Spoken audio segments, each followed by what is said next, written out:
Ladies and gentlemen, boys and girls, dudes of all teenagers, hi. We are just finishing the setup here. Almost done. Still a little bit of a lingering cough, which is really just more annoying than anything else when I think about it. But we are almost ready to go. Hope you guys are doing well. Hope you guys are having a good day, whether you're watching live or, of course, on the VODs channel. Shout out to everyone on the VODs channel for consistently coming back and watching. You guys are awesome. You guys are awesome, and it means the world to me that you guys would be this interested in me playing Fallout for 73 episodes. Man, it's kind of absurd. Kind of absurd to me. But, like, seriously, thank you. All right, let's go on over to the game section now. There we go. Wonderful. All right, let's jump on in. So yesterday, we went ahead and we worked on the first couple of shops for the Boston Airport terminal. Yeah, got the first couple of shops taken care of, which look great. Very happy with them. I might do something to the exterior. I don't know. Maybe some wallpapers, maybe some stuff. We'll see. We'll see. But I'm very happy with these first two. We got Nuka Break and Vim Refreshment Lounge. What a great name. Shout out to NCR Ranger Bravo for the Vim Refreshment Lounge name. My children will now know refreshment. That is a reference to a thing that is so obscure that only I would probably get that. Never mind. Not the best use of my time, I guess. Anyway,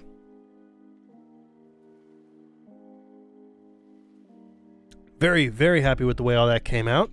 Got some water with me here, so I can hopefully keep my throat nice and clear while we're streaming today.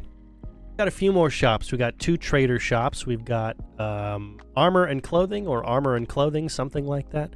Then we've also got a clinic we need to build somewhere, either inside of the terminal or as an outbuilding near the terminal, because we're going to need, in case there's a medical emergency.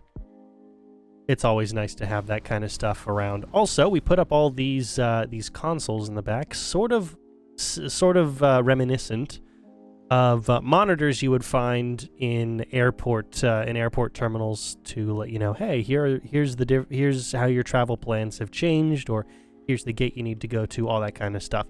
This isn't a particularly large airport, so that's not it. This is more so logistics data. Hey, your caravan is arriving, or your ship is arriving at this time, or, if you do somehow have a vertibird chartered for something, or chartered for something, it'll display some of that information, but these are more so for that. And I love the retro aesthetic of them.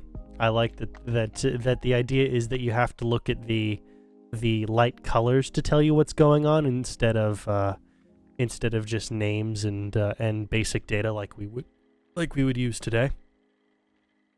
But yeah, this is the progress so far. I've gone ahead and deactivated our friend the Police Protectron right now, because I just don't want him walking around. It's very, very annoying. Also, we went ahead and blocked off this section back here. It was the only way to get the security doors looking just right. And I find it interesting that you've got the floating piece in the middle there that you can just walk through. But okay. Why not? And we blocked this section off, restricted area. From this point on, you enter the actual military base side of things. So hopefully, people aren't stupid enough to try and break that barrier. Anyway, what to work on first? I think we're going to get the trader shop out of the way first, because the armor and clothing stores kind of need to you know, work together. If we're using them as shops, like, I should design those together so that it all, you know, makes sense. We'll go with the trade shop. This will be nice because I can just put a bunch of the junk goods that you can find in OC Decorator. I can just line the shelves with these things. That'll be really nice. All right, let's go ahead and jump into it. TGM.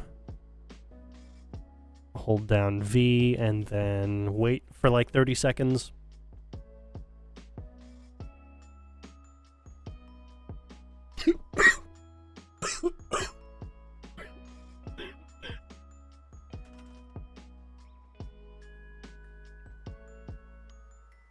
Man, some water down the wrong pipe. Oh, man. Ooh, okay. That was really, really weird. I'm sure that looked super stupid. Oh, man, I'm sure that looked really, really stupid.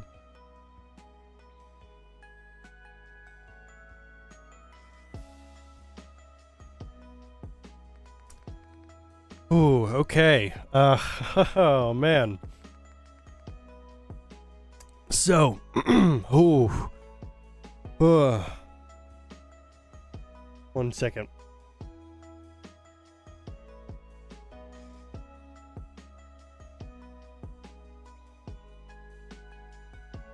Okay, that should be better. Hopefully.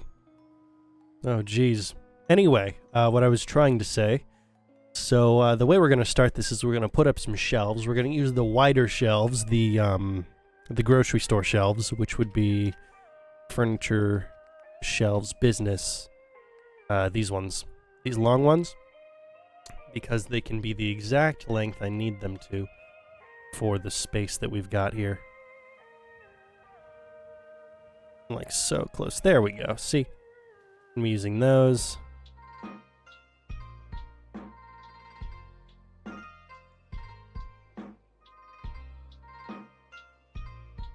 Obviously, before I go ahead and use those, I'm going to place some items on the floor in the back. And then I'll drop that down, place items on top, and go for 1 or 2 other shelves. But before I design any of the shelves, should I put up some wallpapers? Probably. What wallpapers would fit a trade goods stand in a terminal like this? How might that go?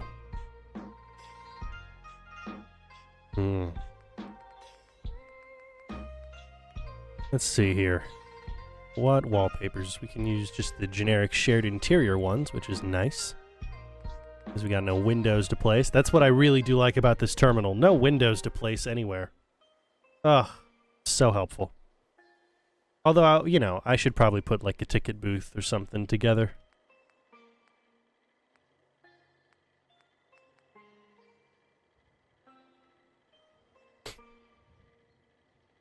Oh man, I'm gonna need to clear my nose real quick. Give me just another second here.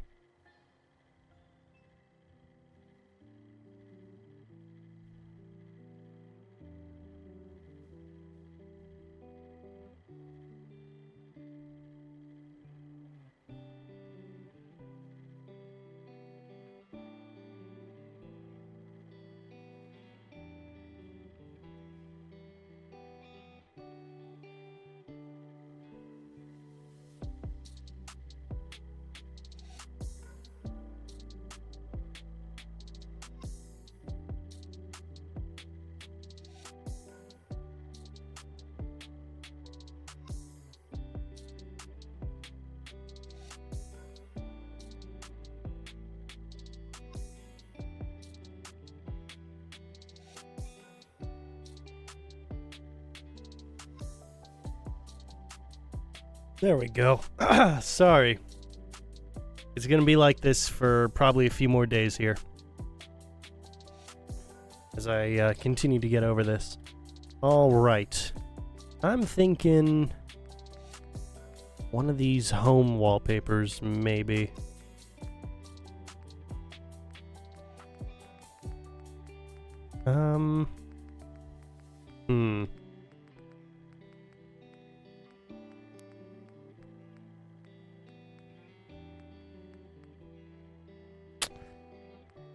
I actually kind of think maybe we go for the DLC ones here. What do we have in here? We've got a bunch of the sheet metals, which is nice. We can use sheet metals for a bunch of stuff. Maybe I'll use some of the sheet metal in the clinic. I don't know. I'll think about that. But I like these. I think we'll go with green to match the fact that it's the trader. It's the trader, the Trade Emporium. That's what it's called.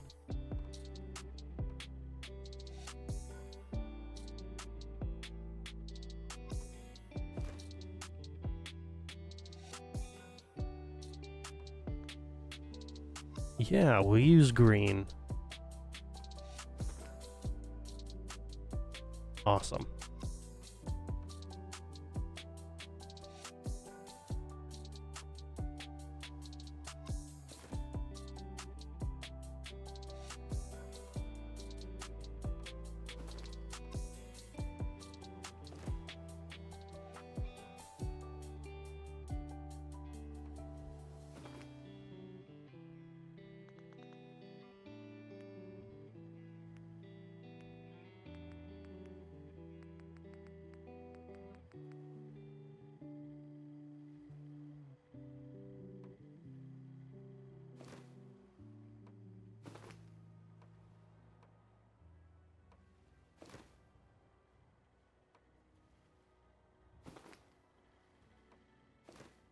And 6, and then these guys on the inside. 7.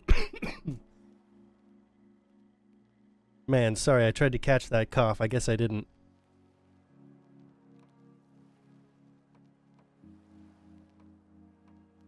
And 8. Nice. Okay, I like that. I like that. Let's go ahead and get some items placed.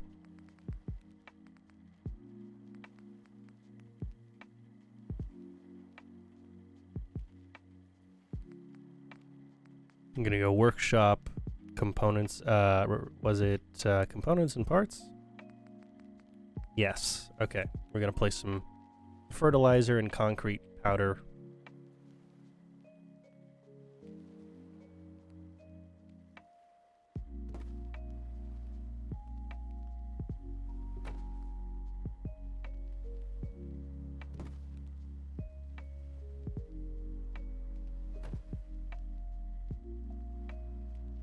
There we go. Very important trade goods, fertilizer and cement. I mean, concrete powder is whatever. Fertilizer and cement, kind of important.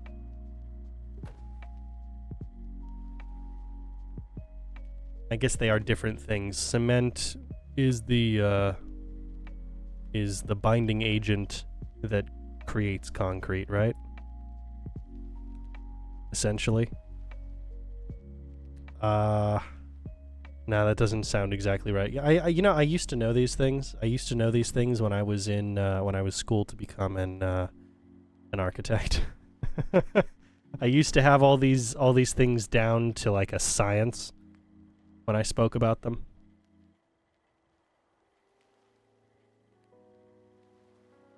Because it was extremely important that I knew what I was talking about when I was designing different buildings and talking about the material requirements for them. I had it down. But now, that's been like 5 years. I'm coming up on 6, actually. By the end of the month, it will be 6 years. Alright. What else do I want to place down here? I want to place some tools down. Yeah, we'll go for a couple brooms, probably. That sounds pretty good.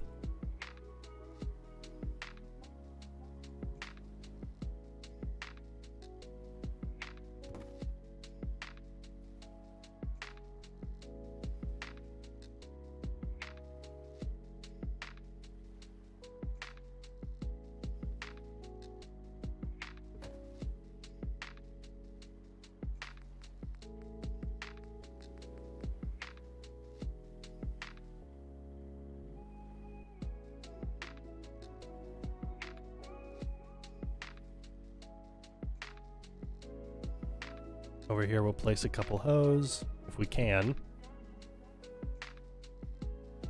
If the game will let us.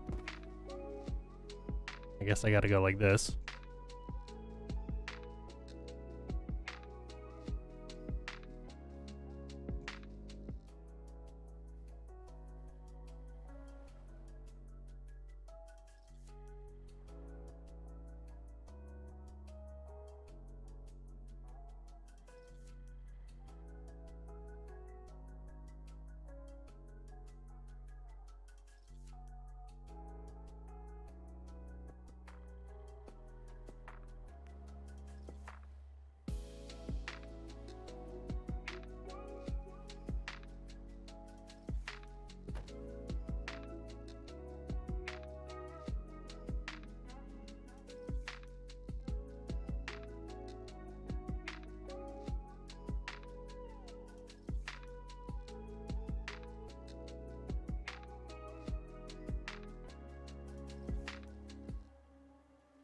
All right, and then a shovel or two would be nice. Yeah. There we go. Of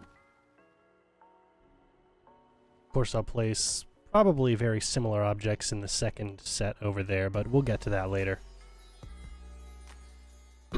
Actually, no. I'll have here be all the tech trade components. This will just be all of the, like, hardware trade components. Okay.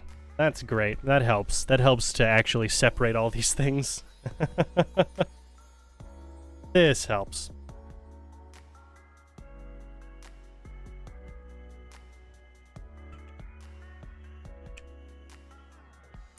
Oh, yes. Yes. I remember the that class. Has that class started, or is that class going to start here soon?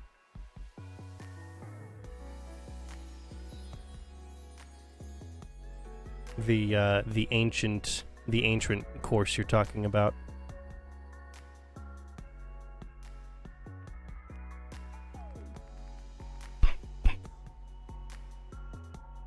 Oh man, Tuesday? Oof, I'll be praying for you, man. That sounds like it's gonna be a terrible class.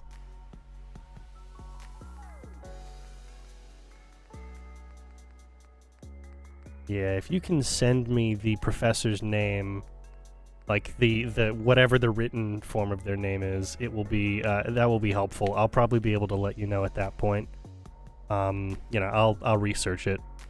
I'll be able to let you know at that point if it's the same professor that that I had for the medieval Christianity course, or rather the medieval period course that was really heavily focused on the Crusades, because this guy has like a thing against Middle Ages Christians.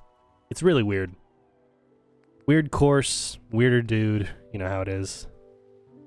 Okay, I'll have to look that name up.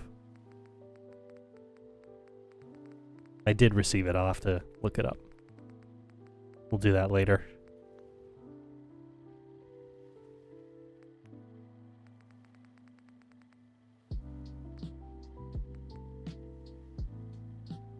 Yeah, I'll leave the handy fuel for the other section. Oh, yeah, that's him. That's definitely him. Yep. That's the guy. Yeah. Sorry, man. That sucks. That is not going to be a great class. He's got like a hate. This is gonna sound crass, but it's true. This guy's got a hate boner for Christianity, and he thinks that the Middle Ages are what's wrong with society today. So yeah, it's a problem. It's a problem. This guy.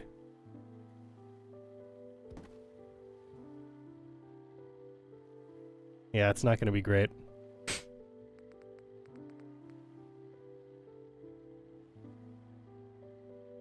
Alright, I think I'll put paint on one of the shelves here, yeah.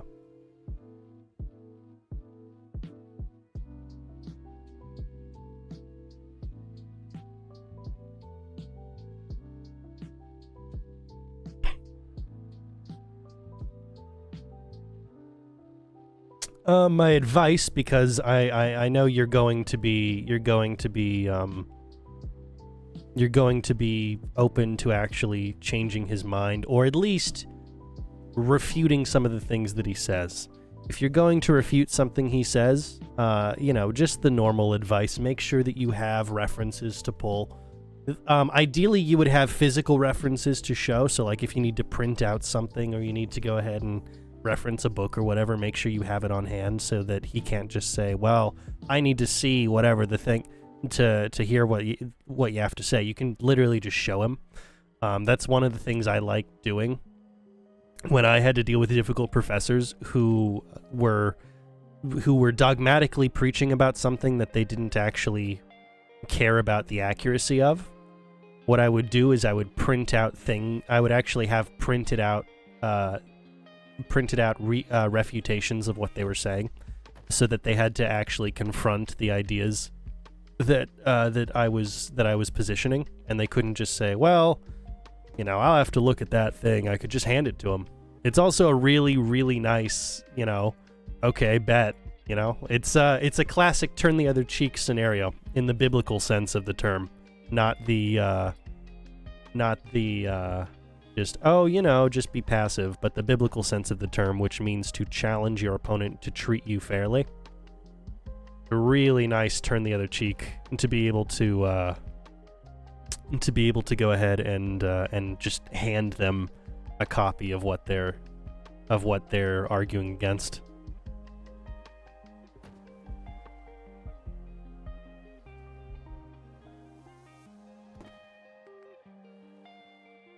But besides that, just be well read on the subject, which is not hard for you, I know.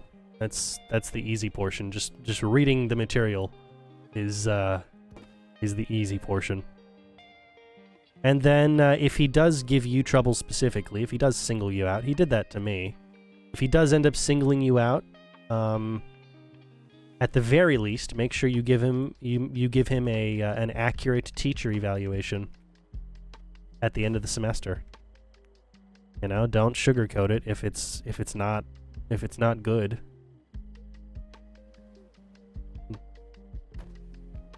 And then, the rest.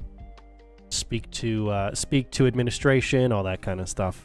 The stuff that you are already going to be doing.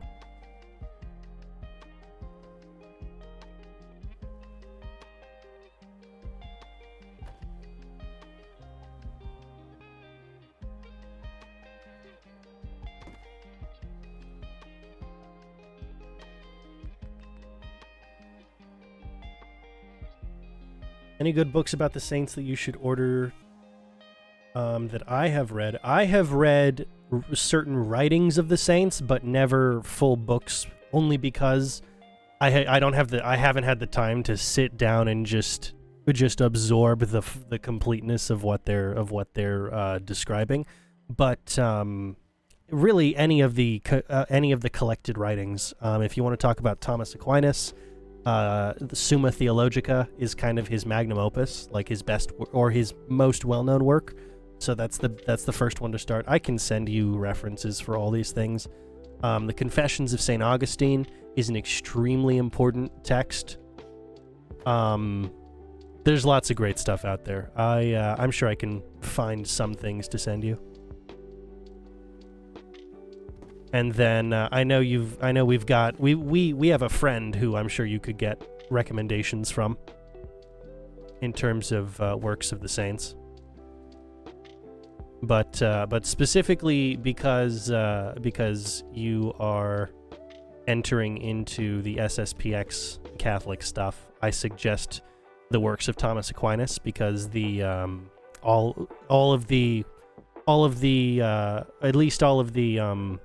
leadership of the SSPX organization, the priestly leadership are all trained up Thomists, which is to say that they are scholars on the works of Thomas Aquinas. So I heavily suggest the works of Thomas Aquinas if you're looking for a place to start.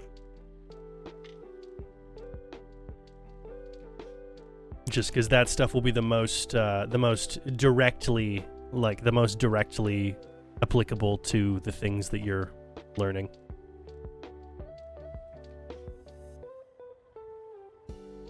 And then, you know, simple Google searches about writings of the early church fathers are probably good places to start as well, if you're looking for that.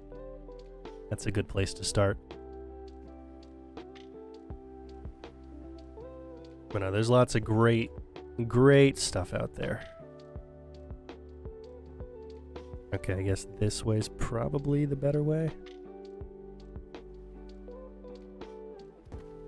Yeah.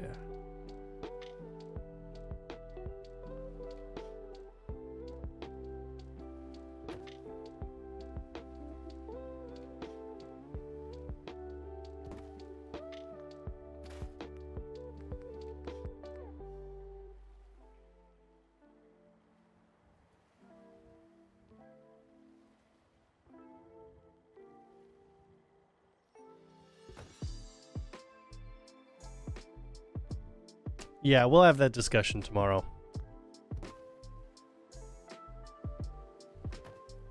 That will be nice.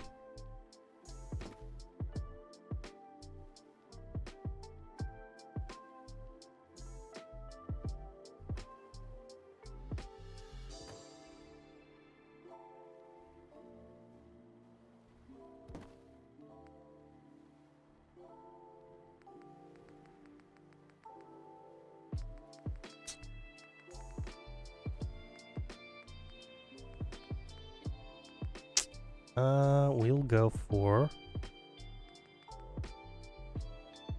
Oh, they're the same thing. It's just the...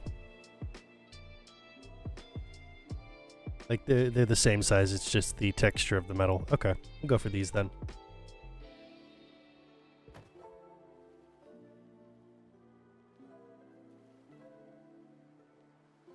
Couple of those bad boys. Nice. All right, let's build another shelf unit.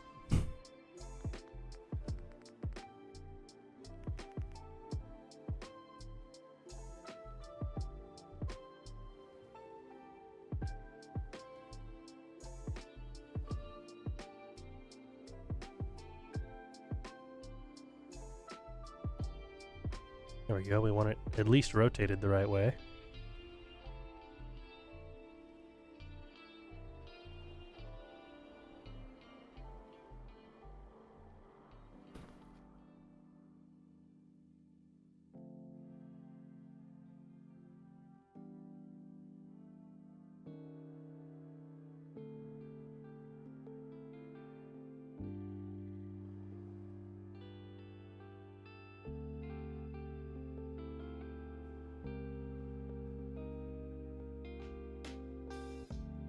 There we go. Nice.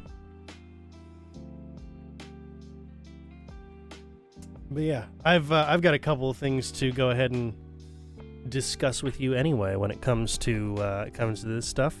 I will leave it vague right there, just because I'm playing this a little close to the chest, and I've got a mostly fully formed idea. So I'll go ahead and, yeah, we'll talk about it tomorrow. All right, we're gonna have the second shelf be all of the chemical stuff. So we're talking like the antifreeze, the Abraxo, all that turpentine. Yeah, we'll put that on the second shelf. All that kind of stuff here.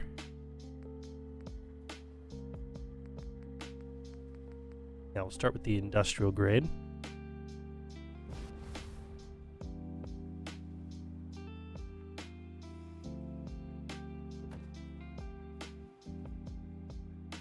Hey, Muted Obsession. Thank you very much. Thank you very, very much. That means the world. Truly. Truly glad I could be entertaining for you.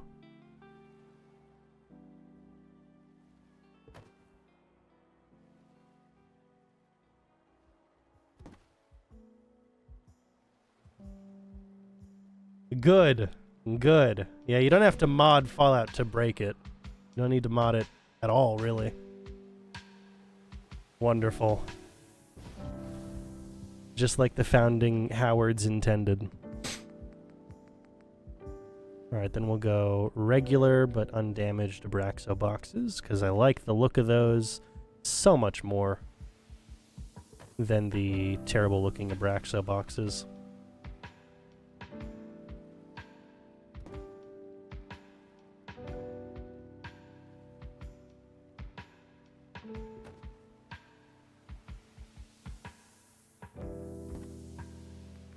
Wonderful. Now let's check out some other stuff here. Let's go. We've got lots and lots of these coolant and antifreeze and all kinds of petroleum-based plastic bottles here. Lots of things to work with there, but we'll get to those in a second. I think next we'll put some. Yeah, we'll go turpentine, rat poison, all of the oddly shaped aluminum canisters.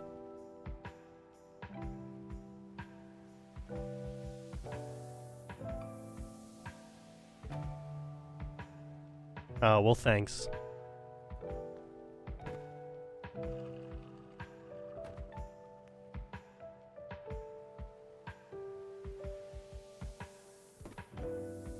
All right.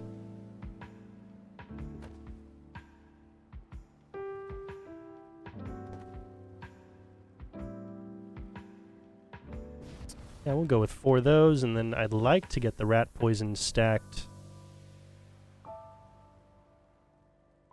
this way, if I can. If it will let me, and it looks like it will. Wonderful. So I'm of two minds when it comes to stacking objects. I love the idea of having everything lined up perfectly because that's how I would do it in my regular day-to-day. But I also love the idea that people in the apocalypse need them orderly, but they don't care about the perfectionism of the objects, you know? It feels more lived in when there's an amount of disorder to the way that all these things, the way that all these items are placed.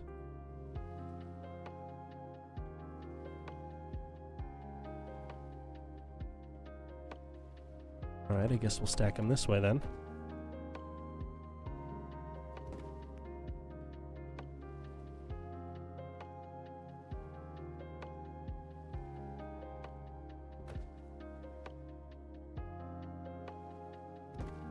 Alright, wonderful. We'll grab a couple of oil cans.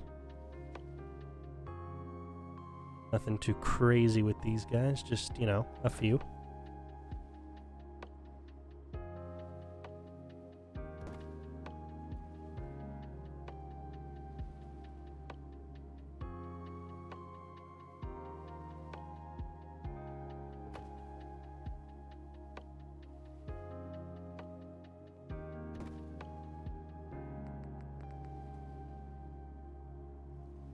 And then, oh, I could have used the tall turpentine bottles. Those look kind of cool.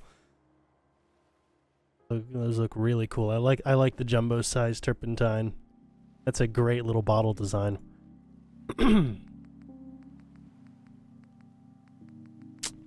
Okay, yeah, plastic petroleum based bottles now. Wonderful. Wonderful. Shelf and a half ish. Shelf and a third, I'll say. Shelf and a third of space. Which should be just enough for us.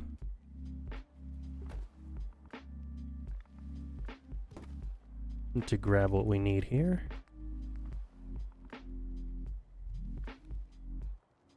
Super thaw antifreeze, regular antifreeze.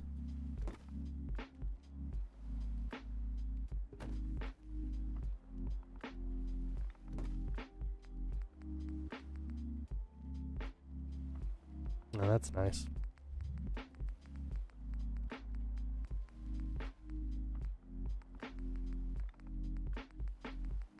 Okay, yeah, just the blue bottles then. Wonderful. Ah, coolant.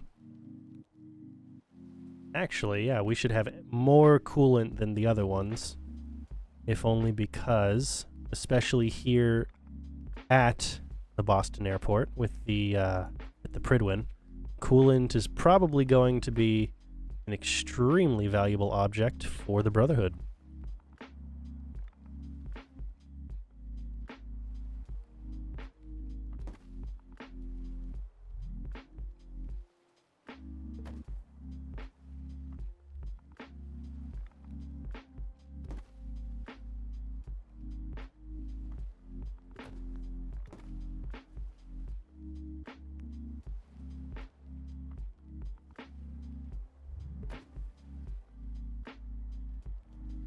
All right, wonderful. Nice and orderly. Now, how am I gonna... What else do I need to place? I need to place a bunch of stuff. We need some tools to place. We need some components and parts to place. We're gonna have a lot of this stuff that we're just stacking in here as time goes on. So let's go ahead and get to work on that.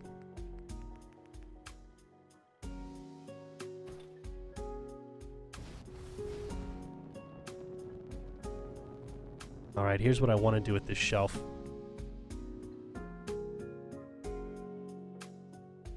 I would like to line it up as close to perfectly with these other shelves that I've got here.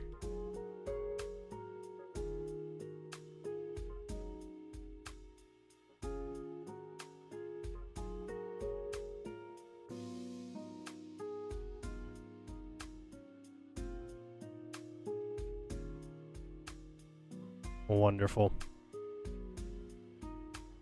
Oh, that's great. That's enough room for the NPC to navigate into the space and out of the space, but also provide plenty of shelving for more objects. I'm gonna save this wall over here. I'm gonna put a bulletin board on there, and then you know, some posters up, all that kind of stuff. All that kind of stuff. Hello, Al. Not sure when you sent that message, but now that I'm looking over at chat, as I'm not focused on placing petroleum bottles. Hi. Glad to have you. Glad to have you back.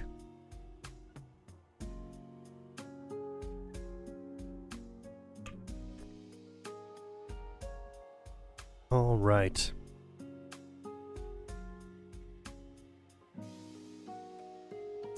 Let's go ahead and work with...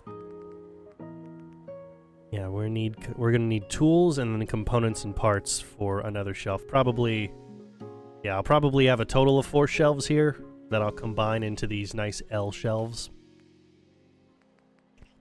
So we will use this shelf here for all of the tools, because I'd rather not, you know, place like blowtorches on a high shelf and risk losing them or dropping them.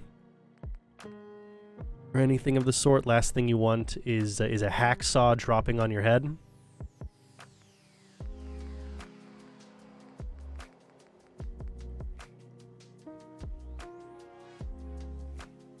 All right, we'll place some blowtorches. Yeah, there we go.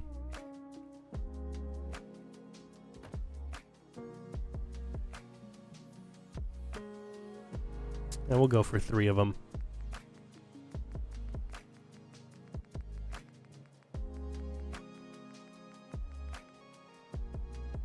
Then we'll go with some tongs, maybe? Would tongs be a good idea? Yeah, can I stack them? If I can stack them, yeah, I'll place tongs for sure. I mean, I can, quote-unquote, stack them. I can go ahead and maneuver them around if I need to. But no, those stack really well. Okay, cool. I like that. That's great.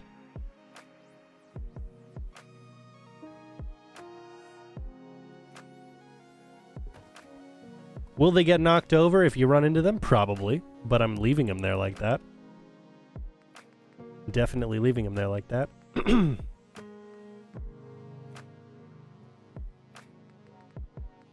All right, what else do we need here? I mean, I guess duct tape is considered a tool. It's extremely versatile. We know this, but I don't know if it's a tool or if it's a component. What would you guys classify duct tape as a tool or a component?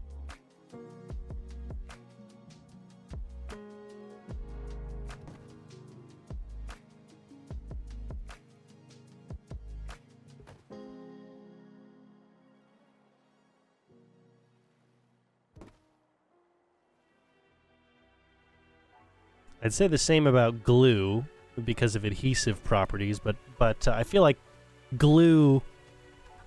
I think glue is a little bit more easily defined as a component to something than a tool itself. I feel like duct tape is in a weird gray area.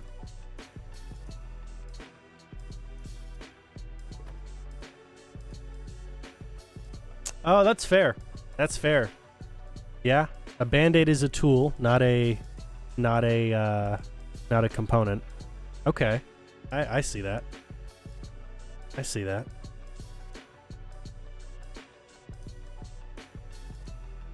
I see. That's true. You can do anything with duct tape, which is why it's in this weird gray area. Is it a tool? Is it a component? I could see it being both. But I like the Band-Aid argument. I like the Band-Aid argument for sure. And also, Al, studying magnetism sounds terrible. That sounds like I would lose my mind if I had to study that. So you know what? Props to you for even being able to comprehend that kind of stuff. It's the insane clown posse bit. Magnets, how do they work? That's essentially where I am with them.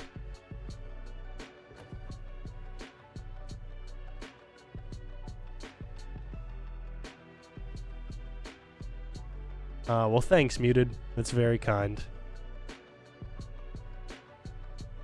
There we go. We got some hammers stacked.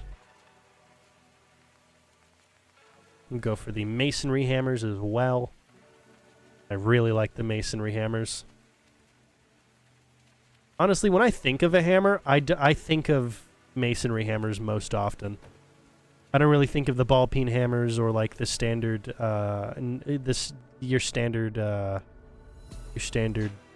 like construction hammers. Like I don't really, the claw hammers. I don't really think of claw hammers when I think of hammers. I always think of either blacksmithing hammers or masonry hammers first. I don't know why. It's not like an important reason why I think of them first, of course. Obviously, they each have their own requirements and their own use cases. But it's not like, oh, I think of this because my dad, he was a mason for 30 years. No, like, it's just, I don't know. The masonry hammer seems like a more hammer shape. Like a more platonically ideal hammer. I don't know. Maybe this is me being just barely getting over being sick. Being a bit loopy. Who knows? Who knows? I also could just be insane. Which is probably the most likely option. Now that I think about it.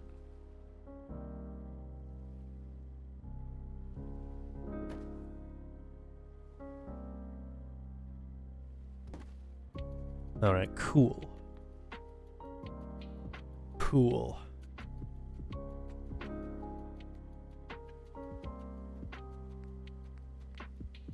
Let's see here. What am I doing now? I think I'm good on the hammers. I could place some blacksmith hammers. You know, just so that we have all the hammer types. Yeah, I'll place the blacksmith hammers. Why not? Why not? A veritable Home Depot right here. No, I think I've got a name for this store. I think I'm going to call it Brick and Mortar. I really like that name as like a hardware store name, Brick and Mortar.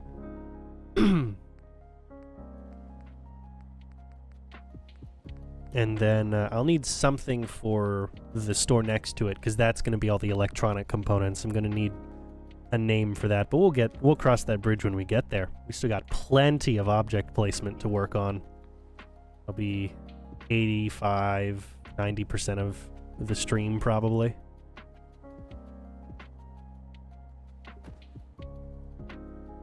Got some combo wrenches to hand down.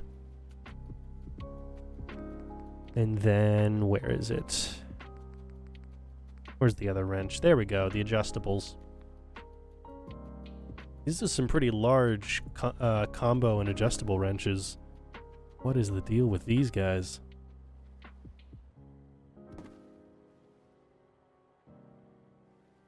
Perhaps it's just the scale seems different. No, that is genuinely a large is genuinely a very large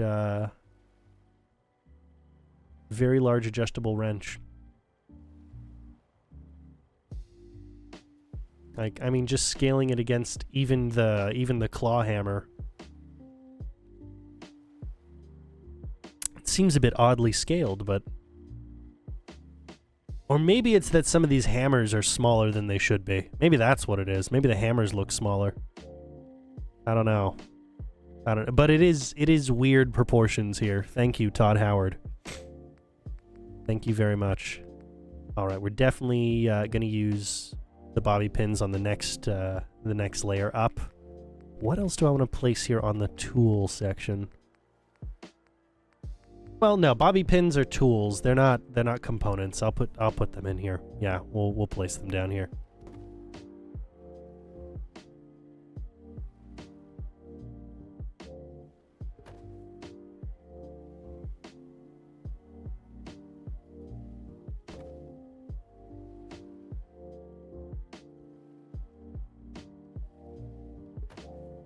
And all right, making a pyramid here. There we go. We got your bobby pin pyramid.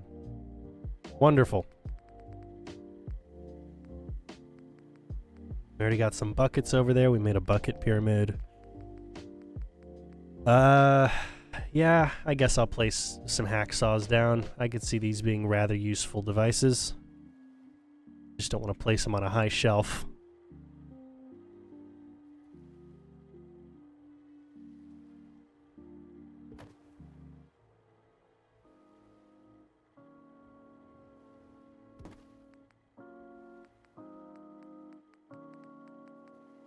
And hand saws as well.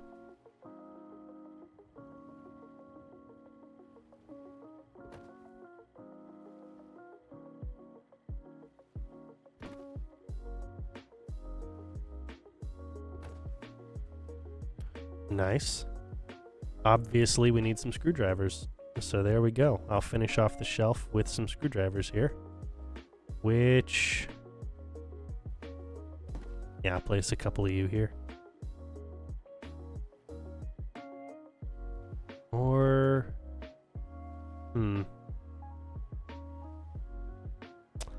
I'd rather have the screwdrivers than the hacksaws. We'll keep the hand... We'll keep the hand saws, but I'm getting rid of the hacksaws. There we go.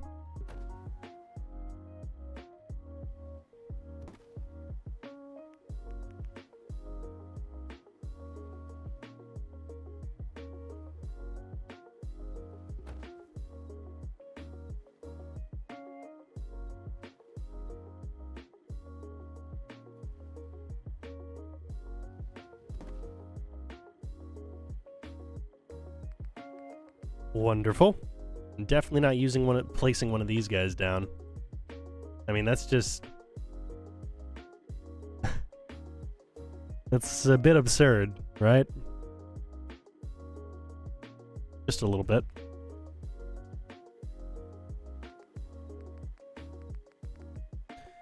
Okay. Yeah. Pretty happy with that. Then we'll go all the way back to the shelving units. Place another one of these guys up.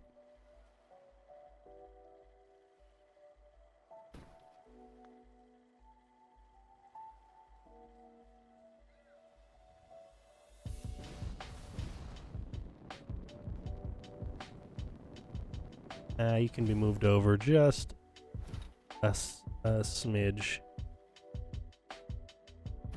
There we go.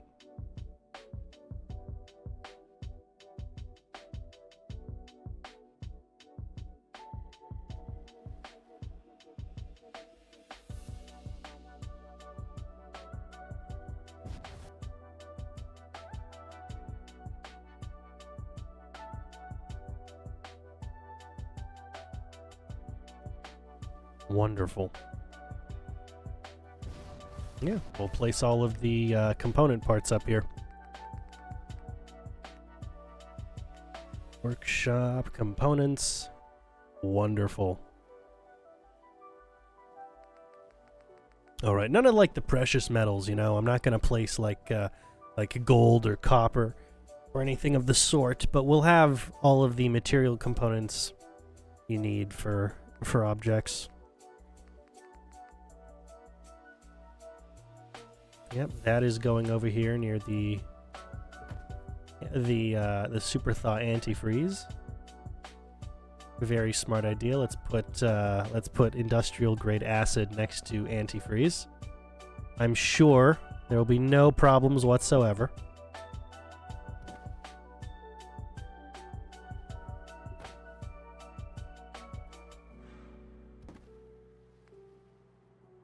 All right, look at that adhesive. Not glue. No, no, no. Adhesive. Just generic adhesive.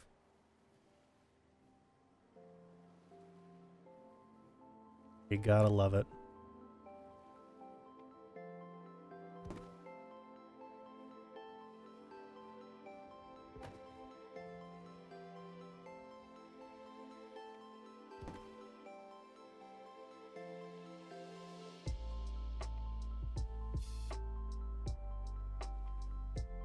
Shop name Brick and Mortar needs some sort of highly advanced technology hidden somewhere and some liquor behind the counter. Oh, you know what? I wasn't even making a Rick and Morty reference. I just like Brick and Mortar as a name. There's no way in hell I'm putting a Rick and Morty reference in my game. No siree. No siree.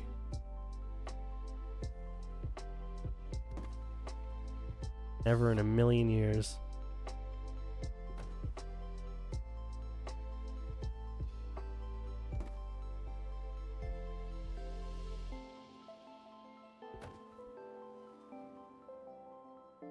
One of the most overhyped shows of all time. I don't even think that's a controversial thing to say anymore. But it's just, it's just not a good show. I don't know what to say, man. Like, I get that it was kind of groundbreaking in terms of the time that it was released. I get that it was a big cultural moment. But it's just, I don't think the show was ever particularly good. And I didn't just like sit there thinking, oh, this can't be good. No, like I watched the show. I watched the first 4 seasons of the show, and I thought, oh, it's kind of just is just nonsense. There's nothing of like substance here in terms of actual storytelling. It's just I don't know.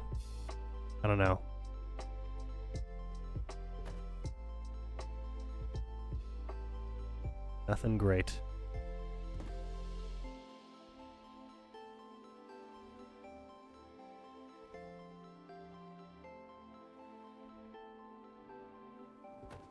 Nothing great. I do appreciate the attempt, though. I do appreciate the pitch, for sure. For sure. I don't know if I should be selling mini nuke components. I mean, it is technically a component, but I feel like I probably shouldn't be selling these. Of all the things to sell. Probably not beryllium... beryllium mini nuke components. Probably not the smartest move.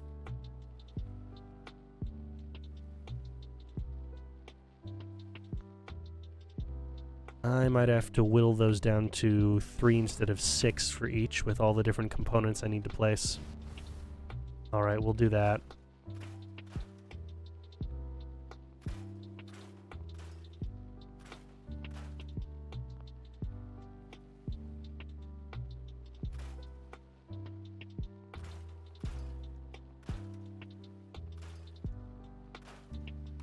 Oh, come on.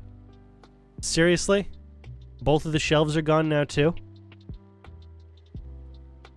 You've got to be kidding me. Okay. Pooh boy, that's gonna drive me up a wall.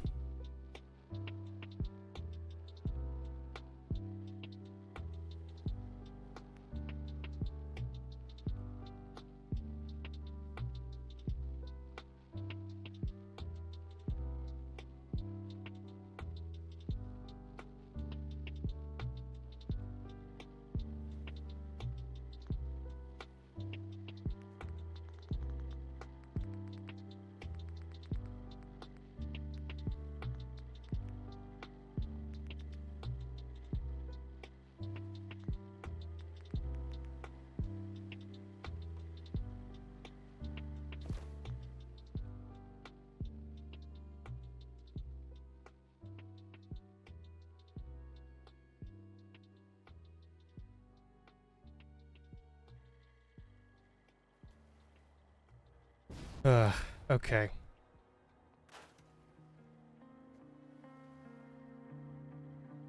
And I'm gonna have to adjust the height of the objects as well. Ah, man. It was going great, you know? This was going great.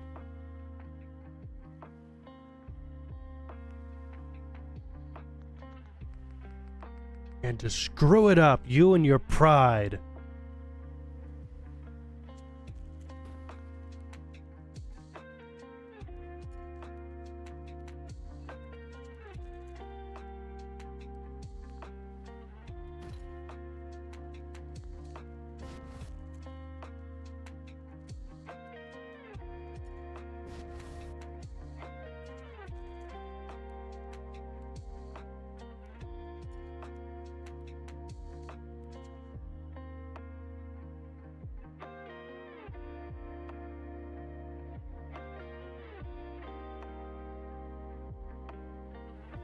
Man.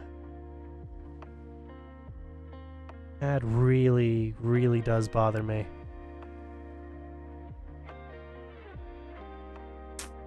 So much time and effort. All right, then.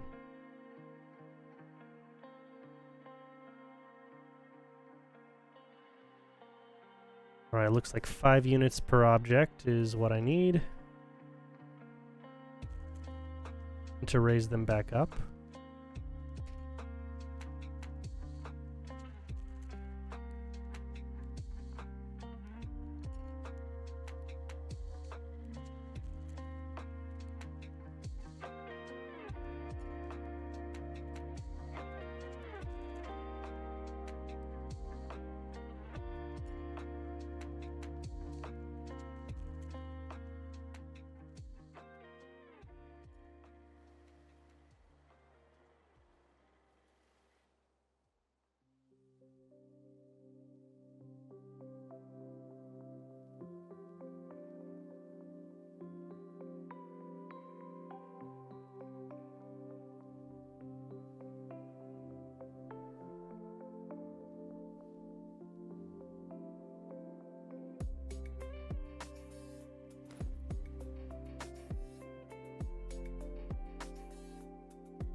All right, are we good on those? Nope.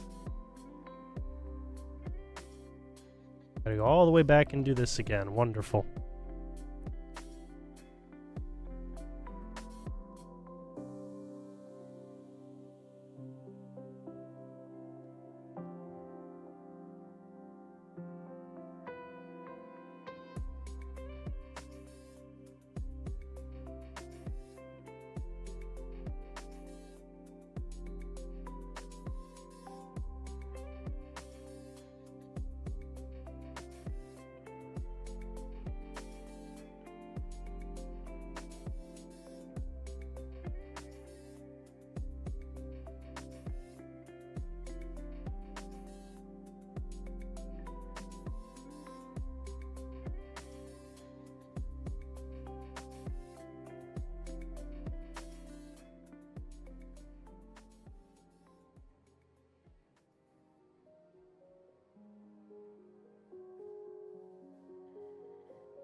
Okay.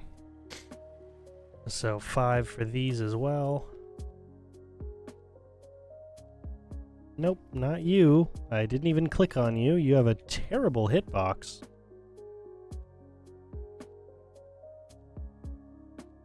All things considered.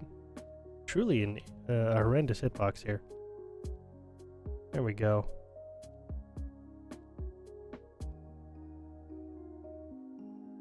Nope.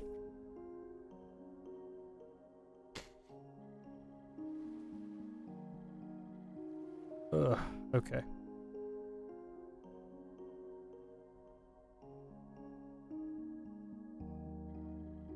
It's 5. Yeah, 5's good. Okay, so you needed to be up by 3 instead. Oh boy. Gonna be fun.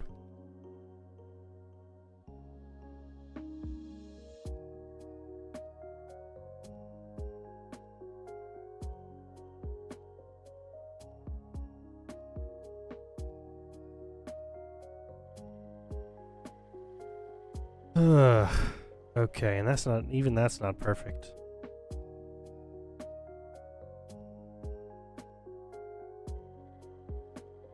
All right. Well, it's better than nothing. I'll give it that.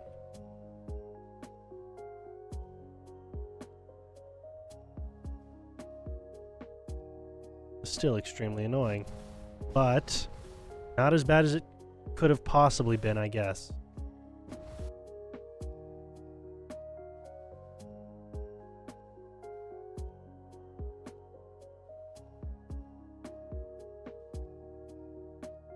Alright, and just up by 2 for these guys.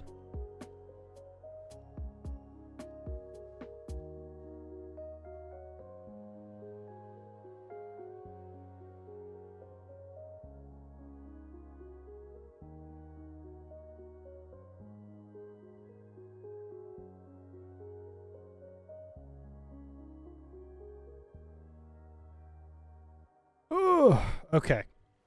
Now we're like semi back on track here. Moving all these guys over. Probably could have just picked these guys up, to be completely honest. Didn't need to waste time on the object placement, or rather the console commands for them. We just picked them up.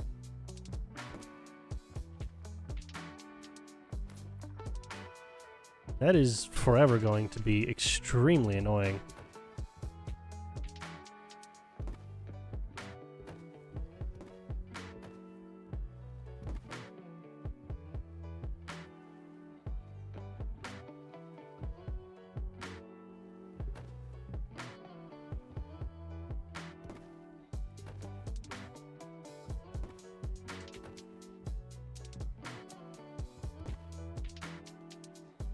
Ooh, okay. Yeah, well, it's better. It gives us plenty of more space for stuff over here. Now let's get back on track with this. Okay. Okay, starting all the way back here again. Now that we've got all of those component bottles taken care of. We'll have a couple of things of aluminum. Nothing too wild. Just a couple sets. Aluminum is a rather plentiful material out here in the wastes. We'll do the same with steel, if I can find it. There it is. I mean, we've got a pile of just torn down planes outside, so yeah, lots of steel. Steel is by no means an issue when it comes to metals.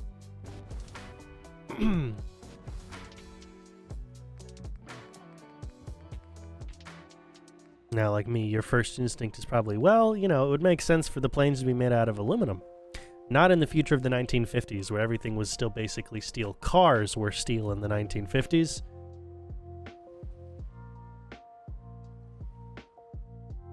I imagine the planes were probably steel. The Vertibirds may be aluminum, though, because, you know, military contracts and all that kind of stuff. You save the good materials for the big guns. You know how it is. Alright, we'll place a few concrete bricks up here. Because why not? But isn't this what you didn't want with the hacksaw? Yes.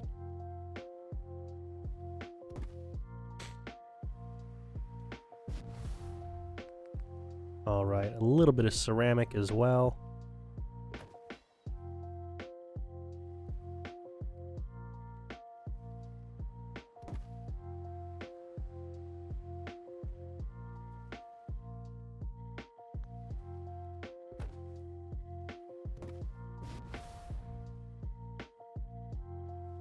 Okay, come on, seriously? There we go. Let me jump.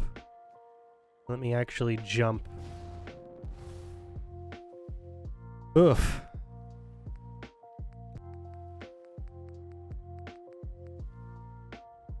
Ah, yes. Asbestos is the bestos. We love it.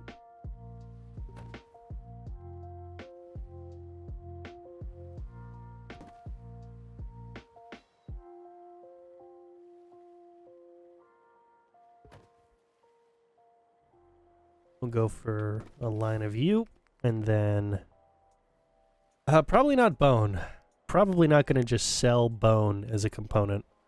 We'll put the circuitry in the other shop. I want more of the box ones. Yeah, we'll have some gears.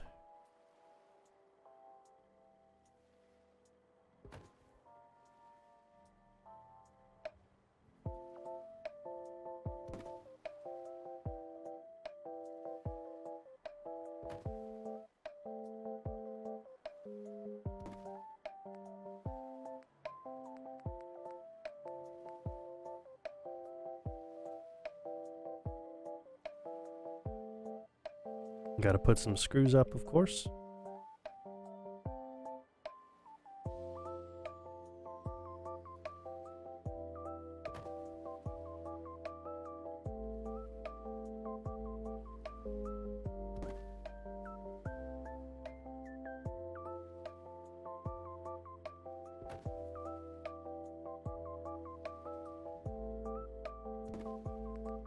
And our springs. What? There we go. Okay, text messages. I was gonna say, why is my phone buzzing? What's the deal with that? What's going on there?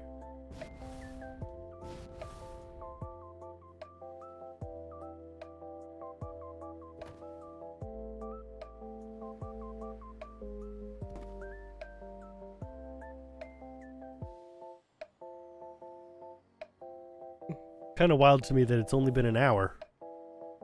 Well, an hour and 11 minutes, but you know, it's only been about an hour of me doing this. It feels like it's like it should have taken longer. Not that it has been longer, but that it should have taken longer.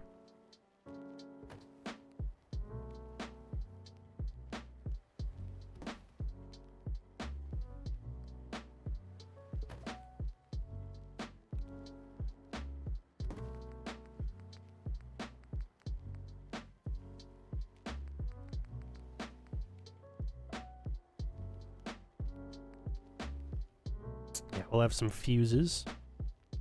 Everybody needs fuses for some kind of electronic.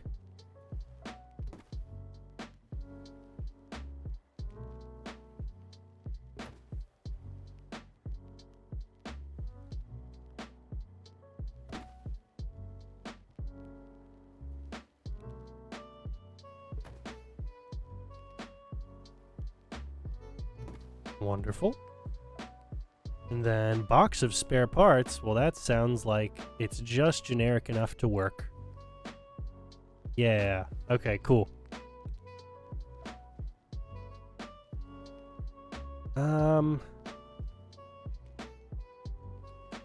Yeah, I'll place the wood on top of those boxes there. We'll have some leather. I should make this slightly less orderly, probably, but I don't like doing that.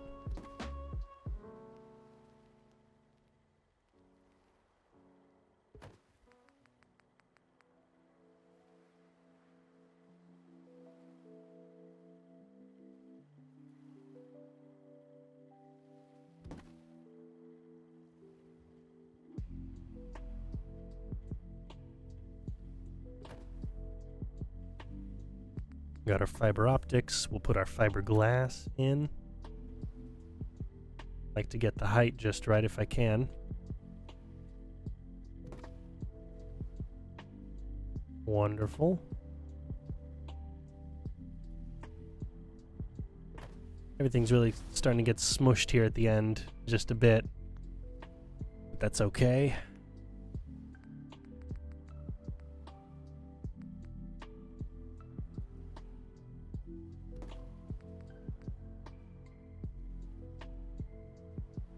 Some cloth.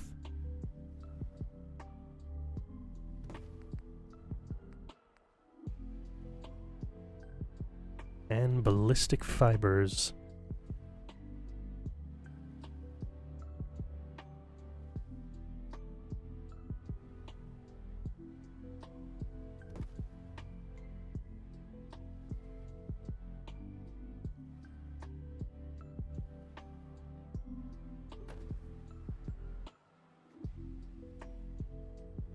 Oh, that cork does not want to sit just right. Okay, there we go. That's better.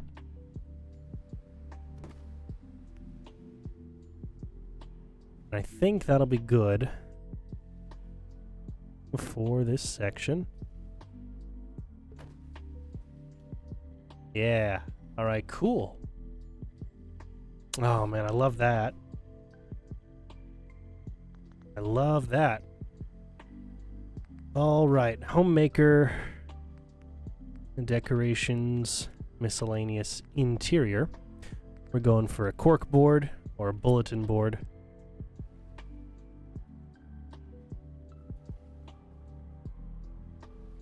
Placing you down, and then a couple posters in here as well.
I love this. All right, cool.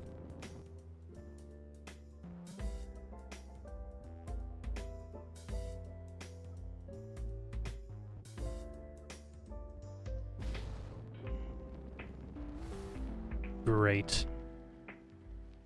All kinds of posters put up there. Oh, that looks nice.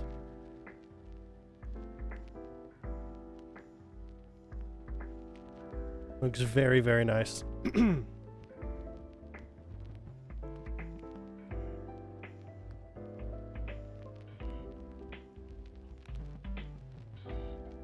Perfect. Oh yeah, just the right amount of cluttered to be a very well-stocked shop, but also not, you know, I can't walk through this zone kind of cluttered. Very nice stuff.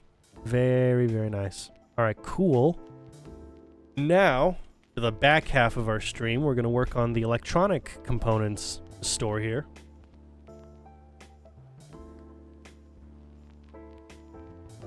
Then we'll put up the names on the signage.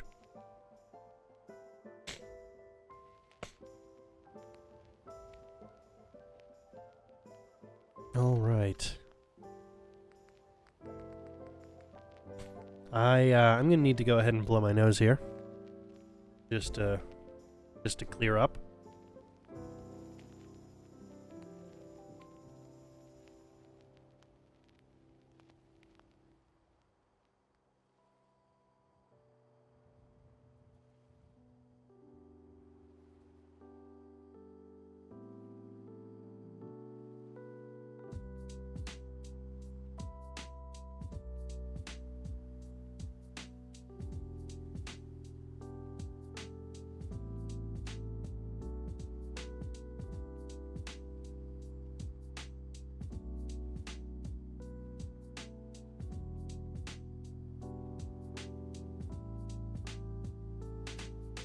Alright, wonderful.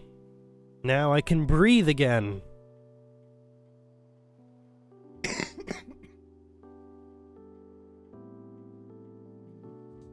But I can still cough, can't I?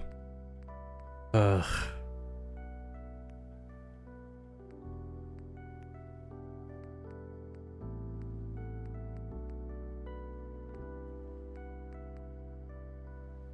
Got a whole Mila system. Alright, yeah. We got all this kind of stuff. This is what we'll be placing in here. And then also probably some of the chemistry equipment as well. And the miscellaneous objects in there.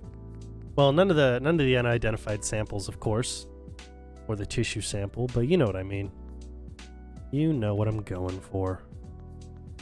Now, I'll save that stuff for decorating the clinic. That will be lots of fun to set up. All right. Where do I start? Do I keep the same wallpaper?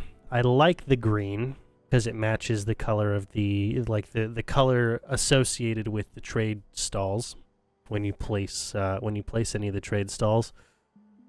But I want to switch it up. I think I'm good. I think we'll leave it. Yeah, I don't want to switch to blue because we've already got blue in this quadrant. Or this section, rather. It's not a quadrant. I don't know what I'm saying. Yeah, I'll leave the green as is.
All right.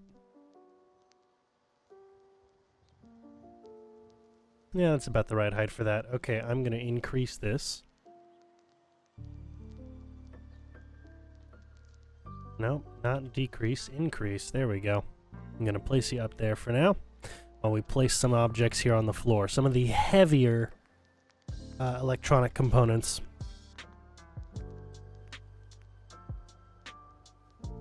The larger components that don't really make a whole lot of sense to stock the shelves with.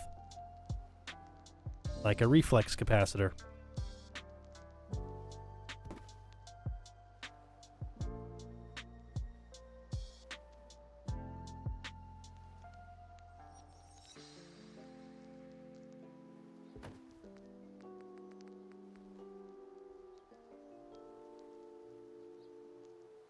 Sensor module can work. We'll go with, maybe one of these guys? No? No, those are definitely fine. Yeah, we'll place some flight data recorders. These guys look heavy. And we've got several broken down planes here, so the flight data recorders work. That's for sure. And then any of the larger components. Oh, that's cool. That's really cool. That looks so cool. Okay, we do not want a beryllium agitator because we are not trying to assemble a nuke.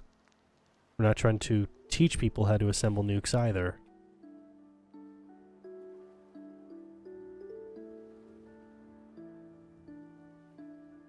Yeah, we'll have a Mila, why not? Actually, that's why not, because it would phase into where we've got everything placed there. Okay. Maybe I place it over here then, if we're placing Milas. I'll keep it there for now. We'll see. We will see. Oh, definitely the canisters. We gotta place some of these canisters down here.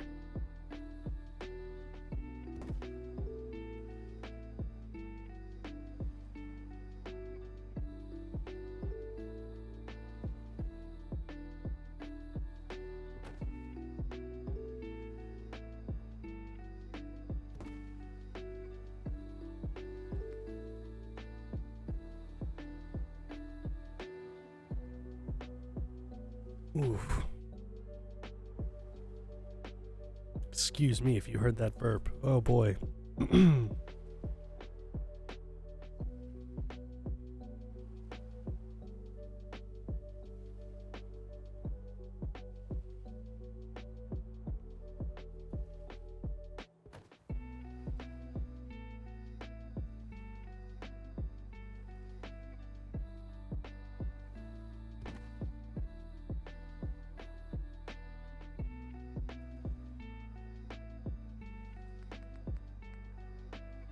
All right. Yeah, that should be fine. Yeah, we'll place all these other pieces on shelves. And we will not have a fusion pulse charge anywhere. That's just a fancy way of saying nuke. Or nuclear device, at the very least. Alright, yep, love those. Cool.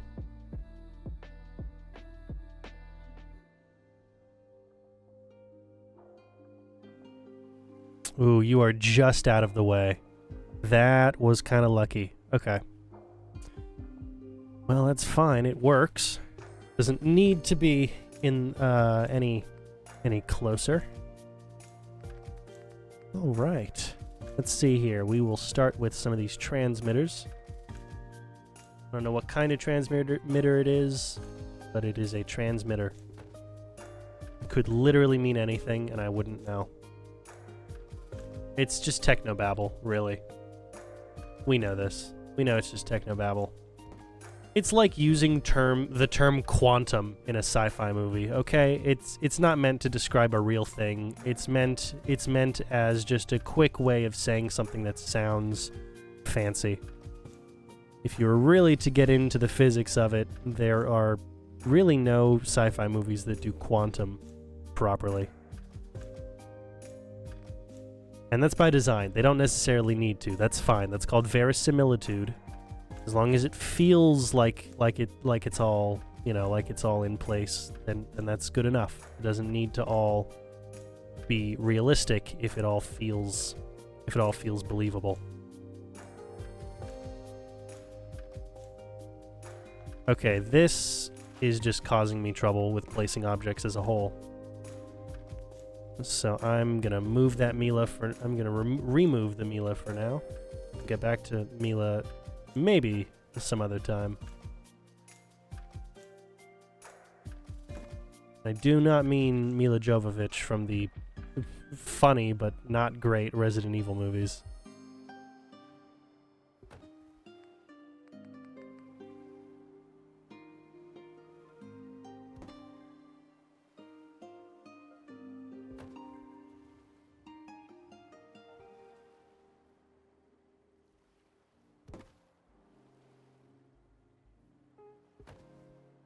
I'm trying to fill up this shelf with the smaller components so that I can have a shelf above it that's the larger components, but not the ones large enough to be on the ground. You know what I'm going for here.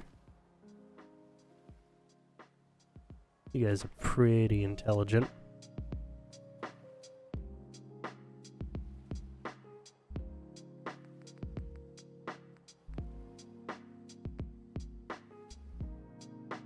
Three different kinds of distress pulsers?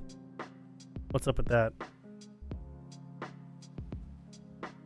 Exactly. Turn the Alakazam beam to the rebel ships now. 100%. That's exactly what it is.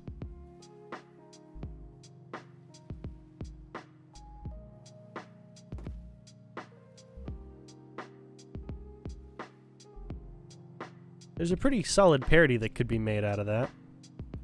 You know, other than Spaceballs, of course. There's got to be a great parody that can be made out of just technobabble. And everyone treating it extremely seriously. That'd be great.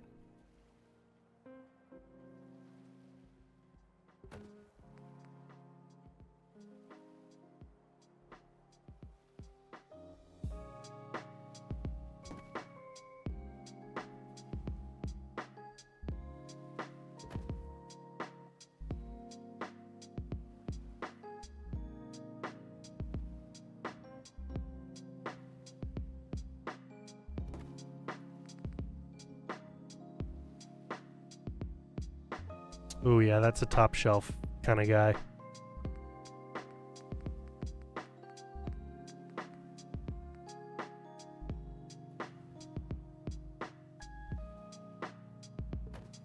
We'll place some limb actuators, why not?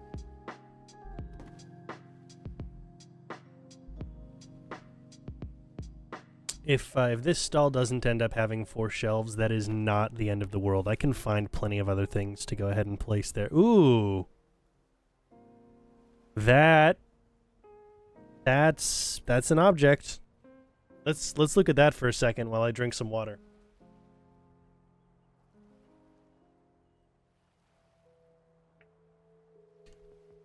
Okay. Well, Kellogg, I don't think that's technology you have in your brain. I think it's called a tumor. I'm fairly certain it's called a tumor.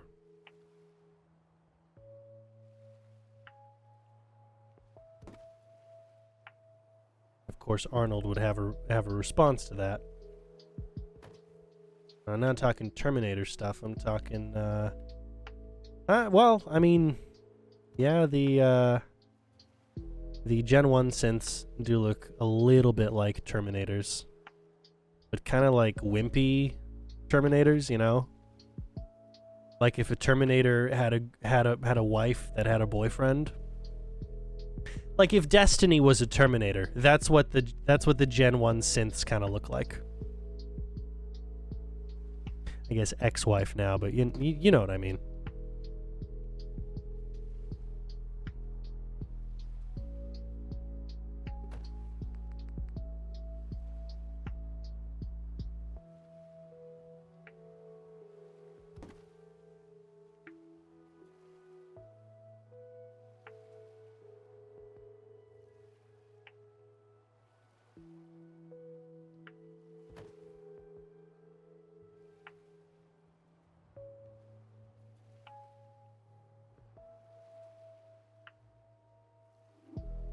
I'm just gonna haphazardly place these extremely detailed electronics on top of each other. Okay, what's the deal with these enhanced targeting cards? Who, like, I don't think that these enhanced targeting cards are Institute tech. I don't think that's the thing. I don't know what the deal is with these, because this level of detail in technology, like this is very clearly just like an actual PCB that has like motherboard connectors. You know, this looks like something you would put into one of your IO slots in the like if you're building a PC. And there are very important technological technological advancements that can be seen on this chip that should not be possible in the Fallout universe, because that's where the timelines diverge.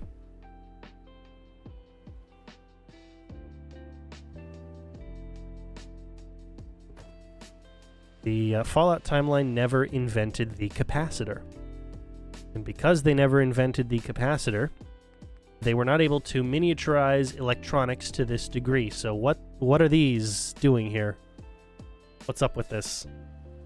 Yeah, exactly. It looks like an old graphics card or a sound card or something. Exactly. 100%. Like this is more like it. You look, I mean, look at the differences in these two circuit boards already. Capacitors not being invented means that technology goes from looking like this, like we're used to, relatively speaking. You know, our PCBs tend to be green or blue, not orange, but okay. Goes from that to this. That's generally the scale difference for things.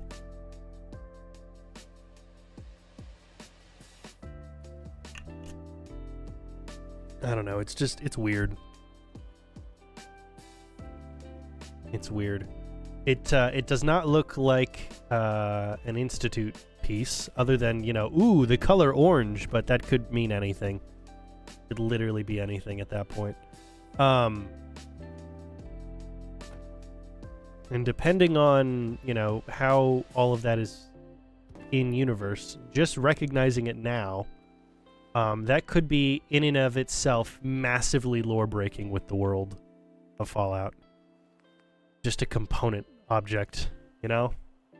That's that's insane that there's that kind of detail that just is allowed to go through in a Bethesda project. Of course, I didn't catch it until just now, but I'm not the person developing the game. It's not my job to catch these things. The haptic drives are interesting ideas.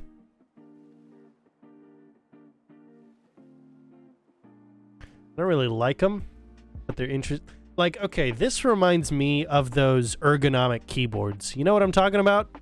You know, you know what I'm talking about? The haptic drive totally reminds me of an ergonomic keyboard.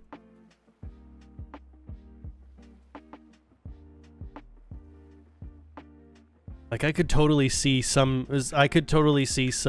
Silicon Valley tech bro being like, "Oh no, dude, this is so much better for me. Are you kidding me? The guy's got a standing desk. The guy's got 6 different levels on his standing desk, and he's using one of these ergonomic keyboards. No, this is fine. This is perfect. This is the best way to use it, obviously." This is just so stupid.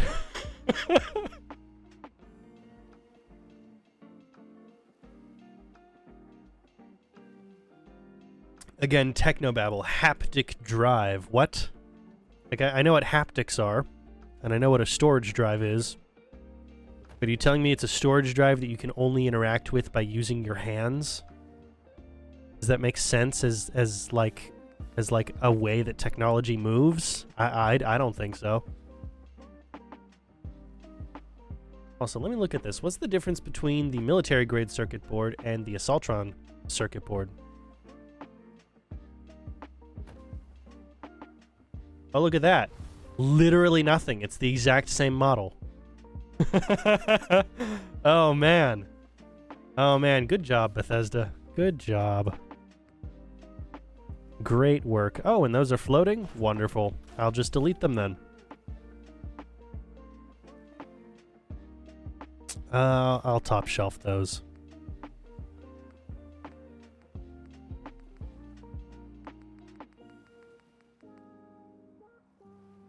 I don't want to top shelf a high-powered magnet, though. Although it is funny, the idea of me placing high-powered magnets next to any of these devices.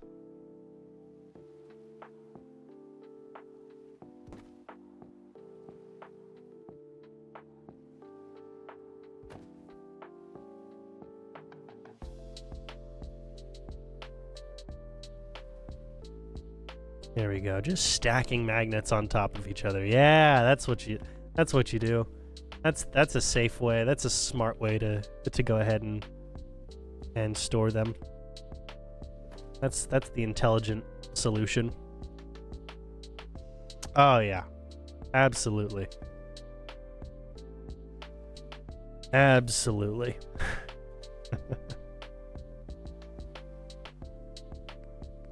All right. So we're good on that shelf. We've got one more shelf we need to do. And I think that will probably be it for, you know, tech pieces that well, we'll see. We'll see. We'll see. I might get a third shelf out of this. I don't know. We'll see, but we've got a lot of other things to place. I'm going to worry about placing those first.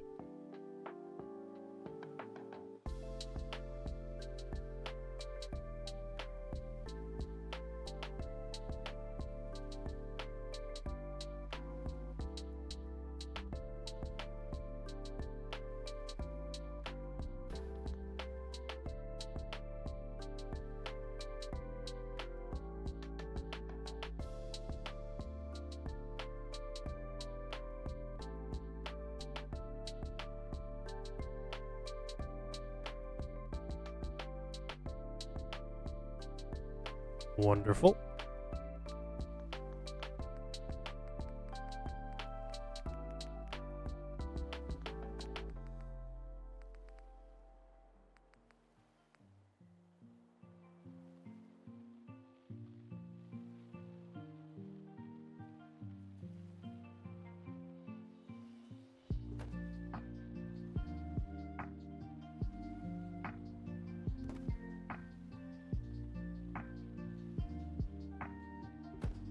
Place some of those guys, get a couple of these drives. You just... no, I could probably squeeze 2 in here. Yeah.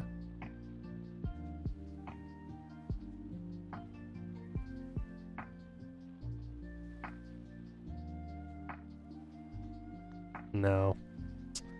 Alright, we'll rotate you the right way around then. Wonderful. Pump regulator. Just one of you. Looks like a quest item. I mean, it literally is a quest item, but it looks like a quest item, you know? Same with the deep range transmitter. Oh yeah, we'll definitely get a third shelf out of this.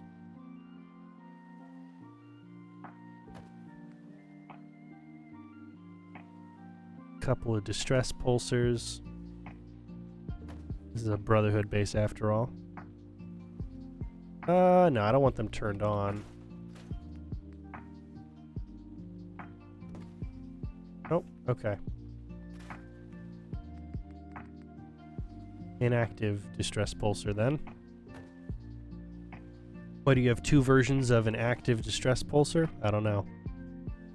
And I said an active, not inactive in that one. All right, bioscanner. We love these.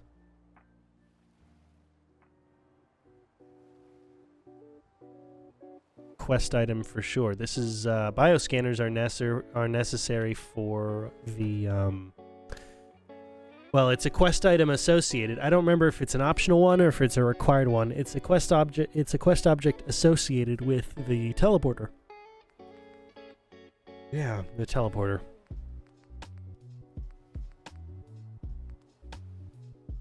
I love that the mod author doesn't even know what to call these things. They say radio thing with tubes, radio thing with dials, radio thing with buttons. You know what?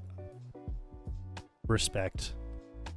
Respect. Just telling it how it is means the world to me. No. What will we place up here instead? We will place...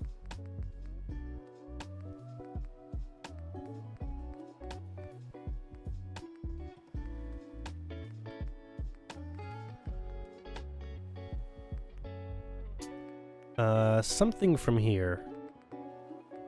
Yeah, we'll place a microscope for sure.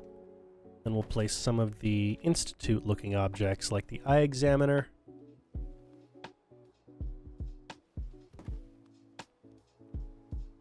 Not Institute-looking; these are Institute objects. Yeah, we'll place the eye examiners. We'll go for applicators. Although they kind of look Trek, not really Fallout in general, but that might be by design. Cauterizer.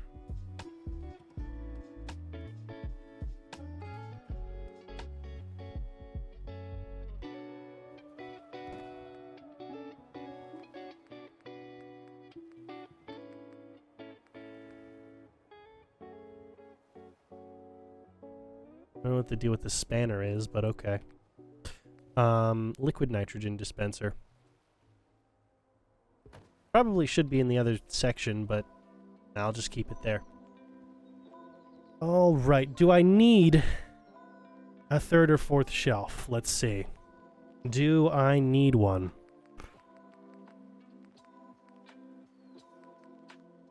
Not really. I don't want to place hallucinogen gas canisters, even ruptured ones. I'd rather not place those. That seems like a stupid idea.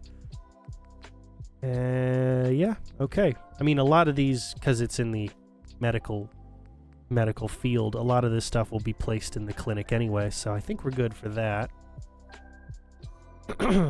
We will place up some posters, though. And they'll be science-related posters, you know? Just to emphasize, hey, this is the electronics store or something. Oh man, I could name it Fry's Electronics. I could name it. Does anyone here know what Fry's Electronics is? Like without doing an internet search, does anyone here know what Fry's Electronics is? Oh man, Fry's Electronics was awesome. I could definitely call it Fry's Electronics. I think I might save that for something else, but I definitely could call it Fry's Electronics.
Oh, you do? Okay, so no Fry's Electronics. That's fine. You want to name something in the airport?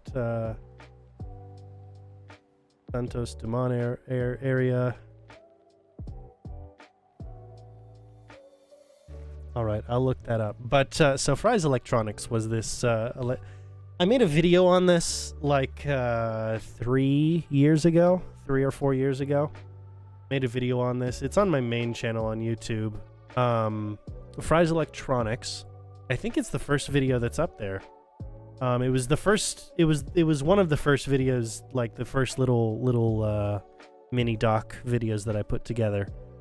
That really was just me sitting there explaining a lot of things with some pictures. But that's how a lot of people start out. Fry's Electronics was this big electronics chain in California that was extremely regional. Just California, Arizona, and Texas were the only locations here, and 95% of the business was in California. It was the electronics store before Micro Center, before Best Buy, before any of before Radio Shack, any of this kind of stuff. Fry's Electronics was the place to go. You could walk into Fry's Electronics with an idea of what you were looking for or a parts list of what you were looking to get, and you would walk out with every single component necessary to build a computer or a radio or a home stereo system or literally anything when it came to electronics. it was Fry's Electronics' goal to make it possible for anybody to buy the components they needed to build their own stuff. It was such a cool store, and each one of their stores had a different theme. Okay, so you would go to the one in San Jose, and it would have like a Mayan Aztec theme, Mayan or Aztec theme. They knew the difference between the two. I can't put a name to the difference between the two off the top of my head, but they would have that. And then just like 30 minutes away, in not even 30 minutes away, like just the next town over, because most of the central northern California is just like big city mass. Like 30 minutes away, they not even just the next town over, they would have, this is the Egypt one, and it looks like the exterior looks like it's this like it's an Egyptian treasure city, you know. It's got the pylons, it's got the whole look. They were thinking about pyramid, but they're like, that's the interior layout would be a little weird, so no, we're gonna go Egyptian treasure city. It was so cool.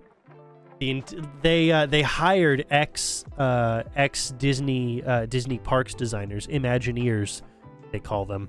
They hired ex-Imagineers to come and actually design the interior and exterior layouts of these stores, so that each one felt like you were walking into some really cool theme, like you were entering a theme park. And it really was a theme park. It was a theme park for people who like electronics. It was really nice. Okay. You want me to look up Santos Dumont.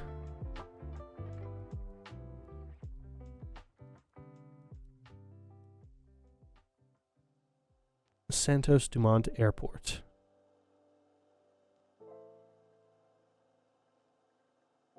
What should I be looking for when it comes to the Santos Dumont Airport?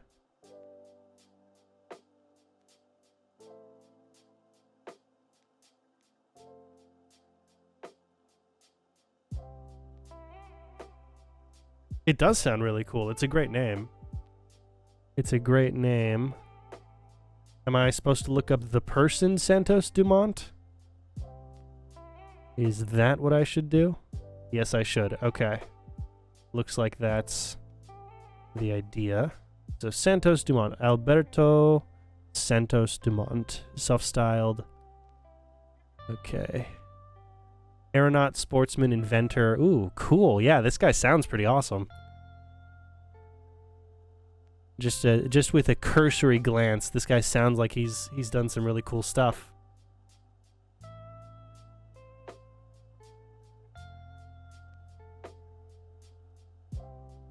Nice. Dude flew around the Eiffel Tower. That's pretty cool.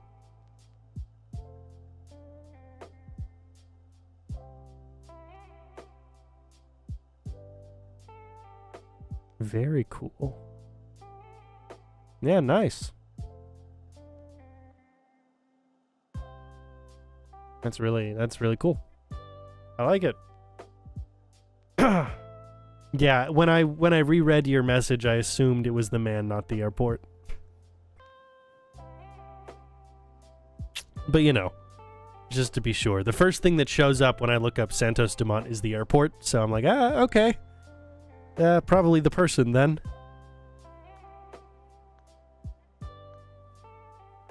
Alright, what else do I want to place up here? I want to place some electronics nonsense. Something up here, you know?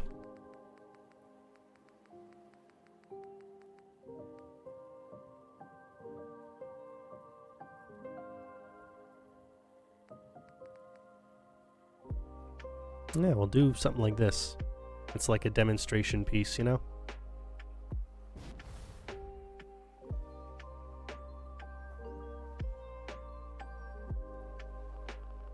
Oh, come on. You gotta be kidding me. You gotta let me place it. Really? Really?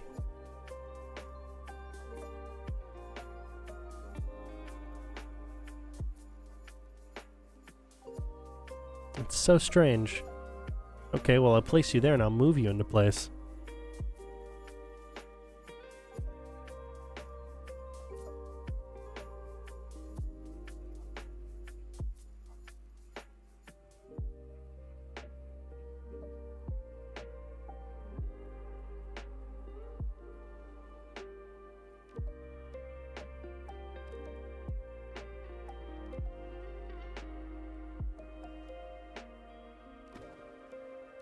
Okay, good. Not phasing through.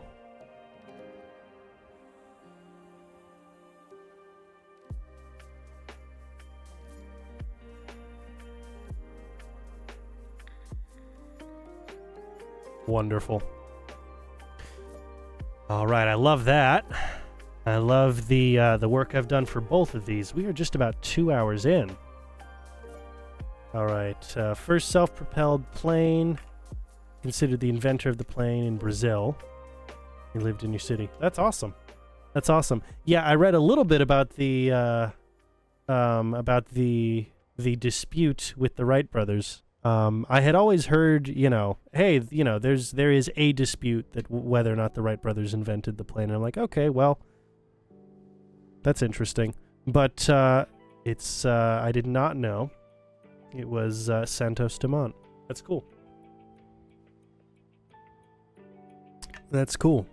He was clearly, you know, more involved in the lighter than air stuff than the Wright brothers were. That's for sure. The Wright brothers were bike mechanics.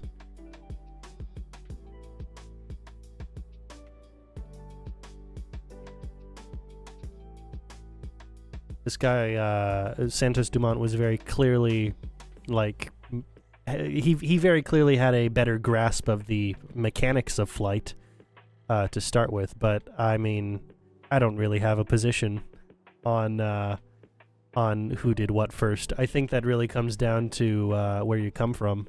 You know, like I fully expect the average American to say, "Nah, it's the Wright brothers, not this Santos Dumont guy." And you know what? That's called patriotism. Everyone should be patriotic for the country that they come from. If they actually like living there, they should. They really should. It's just one of the bonuses. All right. Yeah, so we got brick and mortar. I don't think I want to call this electronic stand Fry's Electronics. I'll call something at some point Fry's Electronics. But what do I want to call the electronics trading stand? I'll think about that. I'm open to suggestions, but I'll think about that while I put together the brick and mortar sign. All right, try and center myself there, yeah.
Absolutely, absolutely. It's fuel for great rivalries. You know, fuel for great rivalries. All kinds of countries have great rivalries with each other.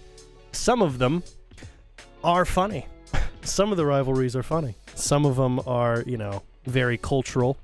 And then, you know, there's always going to be, you know, more historic rivalries. That's like, oh yeah, but you know, war crimes or something happened here, and we're not happy with this. That's not what I mean. I mean the fun stuff.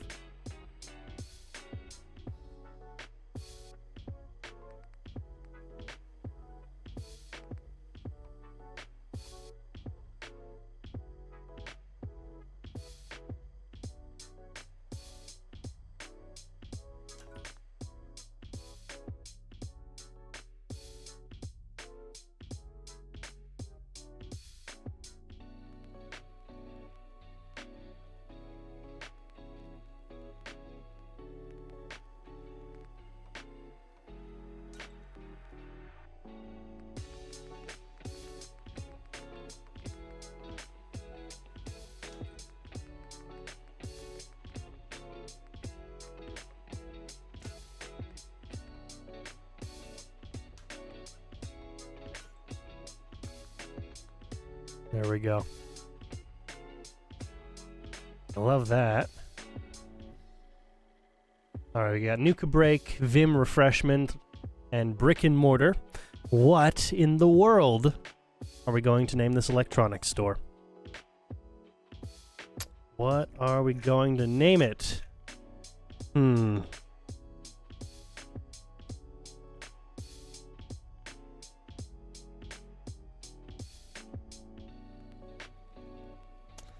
I have no idea. I have no idea. I'm sitting here thinking about it. I've got no clue.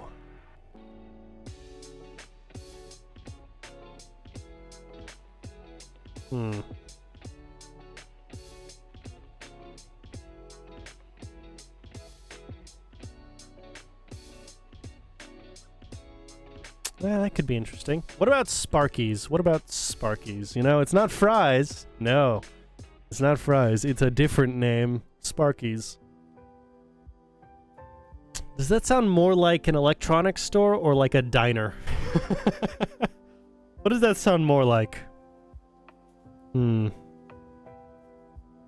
I've heard some people name their dog Sparky, but that's a terrible name for a dog. I would never do that to a pet of mine. Sparky's not a great name for a pet in general, but I've known people who call their dog Sparky, so my immediate thing is, oh, that's a dog's name. Nah. How does Sparky's sound?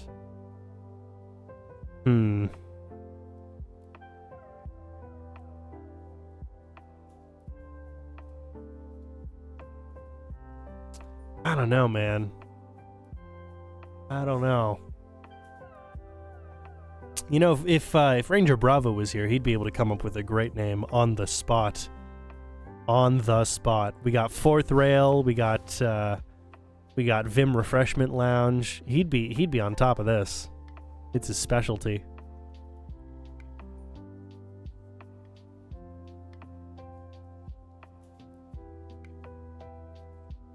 Oh man. What am I going to name this place?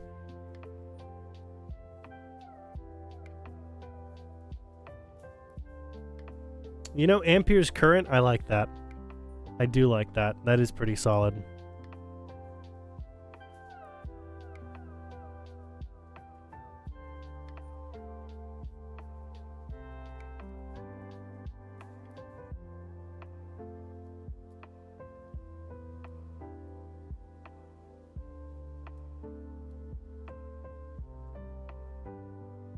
I do like that a lot.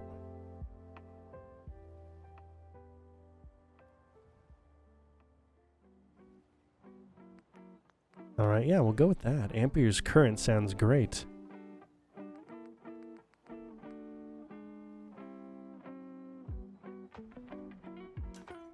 Is that about halfway? I mean, it's to the left of halfway, but that's the idea.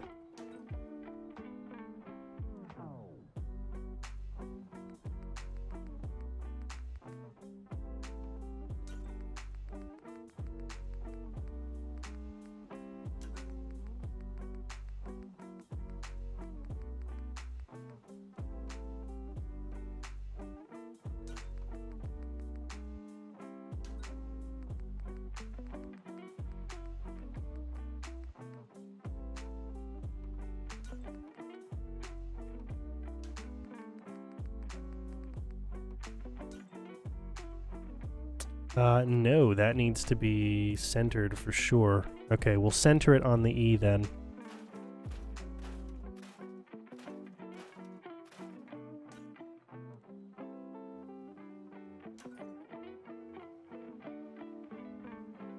Okay.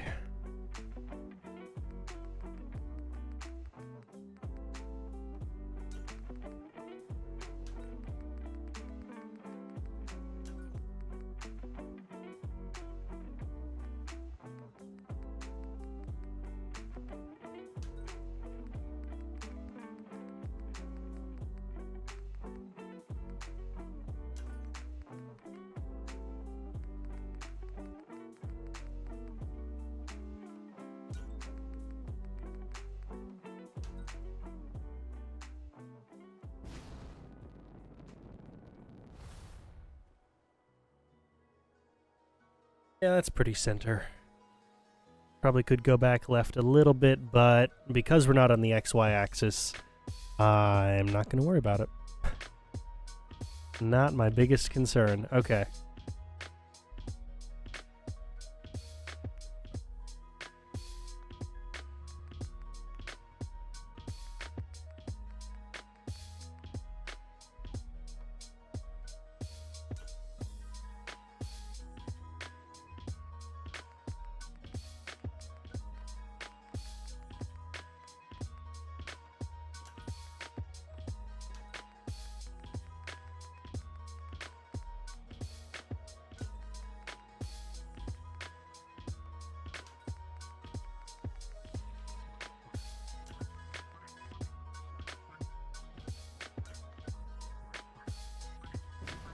Yeah, it's the apostrophe. The apostrophe does throw off the centering just a little bit, right? Just a little bit. All right, we'll go back and fix that.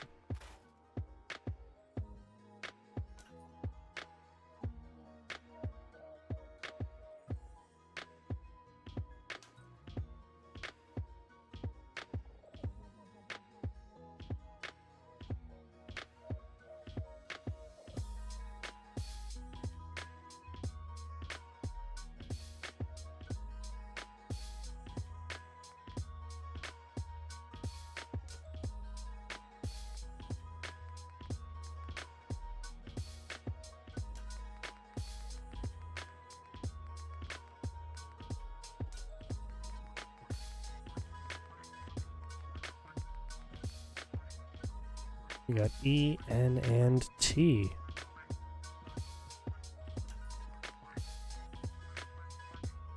Now it's too far the other way. Man. Oh, man. If only this wasn't so difficult for me.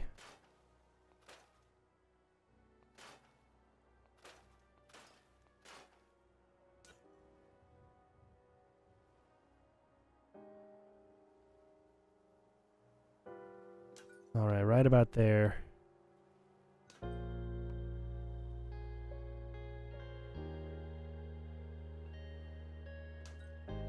Should be good.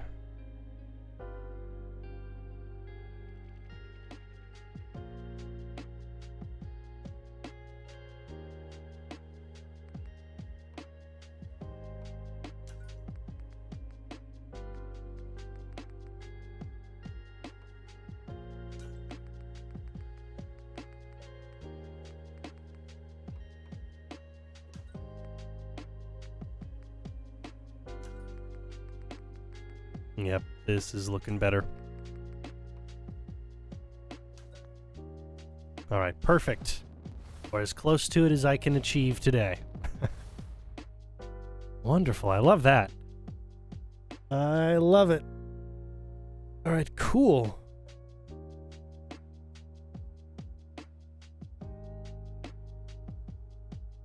That's great. And I think I've got one more thing I'm going to place at the Ampere's current location. Or rather, for brick and mortar and Ampere's. We're going to go decorations, display. I'm looking for one of these guys. Yeah, magazine racks. I love me a good magazine rack.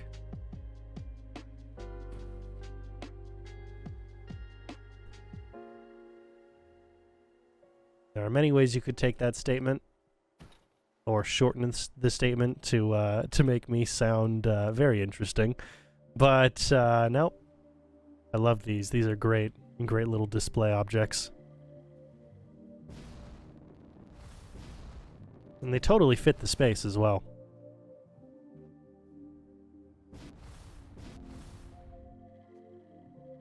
All right. So we've got just about an hour left. How quickly do you think we could get the armor and clothing stores taken care of? How quickly? Nothing too crazy. I mean, we've got everything, or we're going to build in everything except a weapons vendor.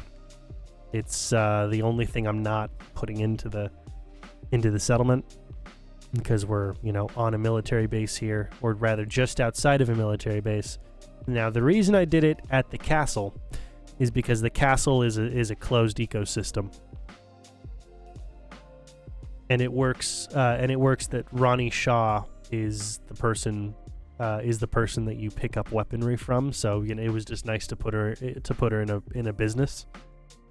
But this is an embassy building. I don't want to sell guns at an embassy building, as best I can.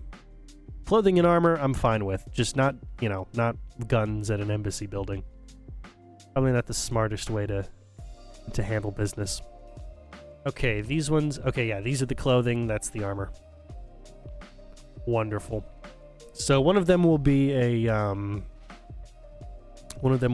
men's clothes, then the other ladies' clothes. I'll have men's warehouse. There we go. We'll just build a men's warehouse, like a men's warehouse pop-up stand or something, or Banana Republic or something like that. You know, something like that. Saw a great the most recent Wendigoon video upload. Was about literally banana republics being a thing, and it is wild to me, the banana trade. Like, as a concept, the banana trade is absurd. It is insane what went on with the banana trade for about, like, close to a century, I think, before it was over with.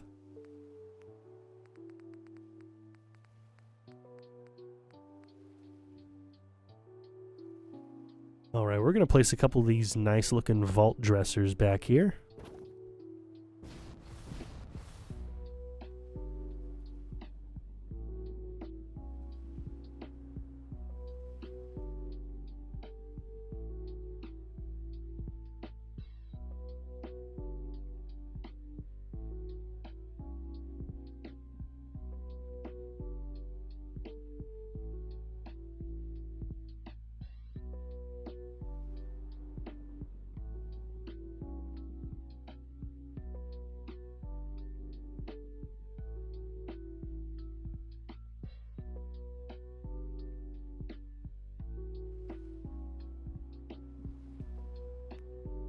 Right, beautiful. We love it.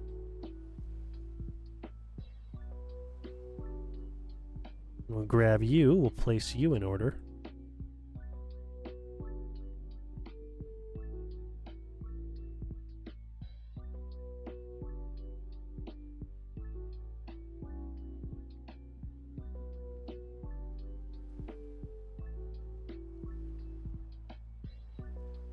And then on this wall, we'll have some mannequins.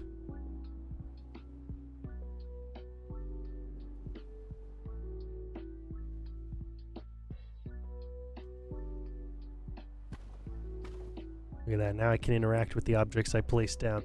That's the one difficult part about... Hold on. Oh, man. There was some mucus in that one. Oh, boy. I'm sure that's what you guys love hearing about. The one thing that bothers me about T-clipping, toggling the no-clip function, is that once I place an object down, I can't interact with it until I leave and then enter again. Becomes very tedious. Place things down, enter and exit, and then interact with them again.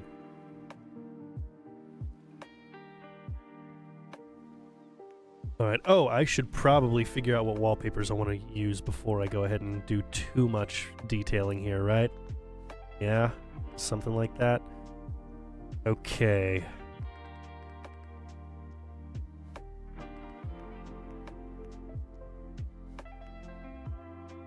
Do I want to use a DLC wallpaper? I could make it very elegant, very simple, you know?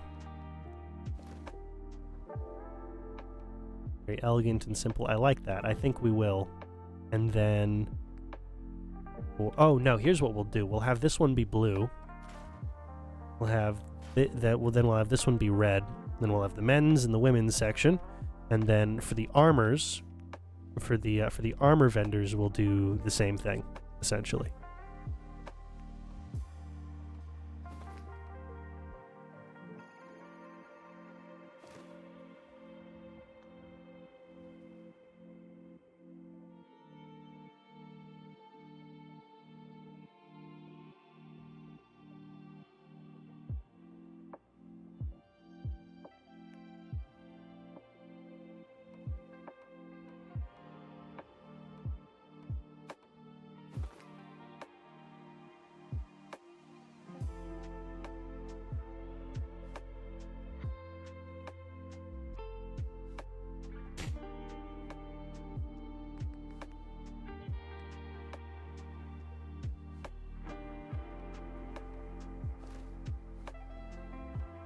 Actually, no, for the armors, we'll go for that concrete and yellow stripe section. Yeah, I like that look. That's a cool look.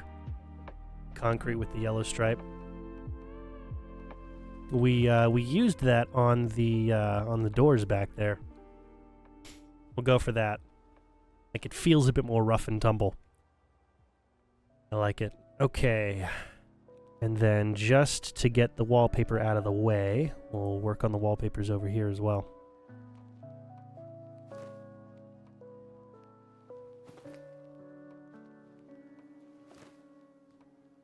I think the red probably comes across the best.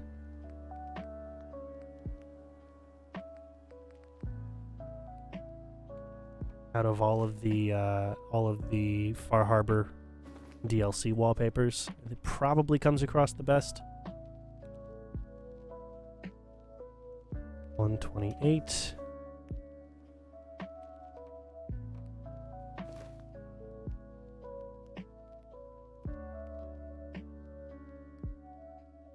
There we go. All right, cool. That certainly helps. That clears up one of our troubles. One of our multiple troubles.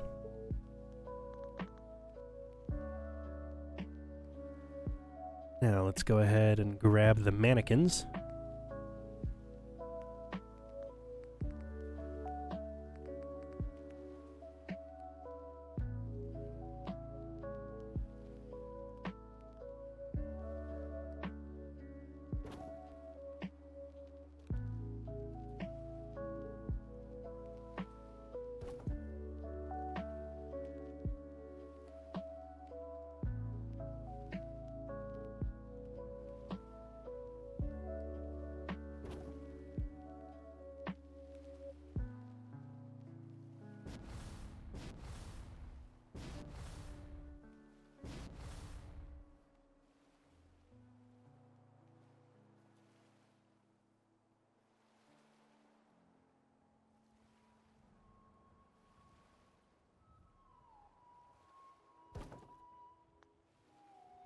All right, that's better.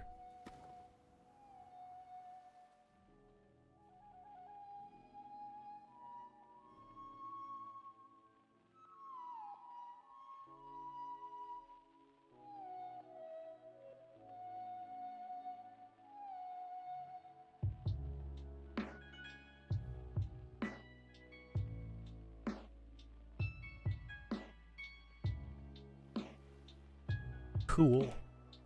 Okay, we got those guys. We got the dresser units. Now, what else? What else do I want to place back here? Do we have any posters of people dressed up? Probably not. It's worth checking, but probably not.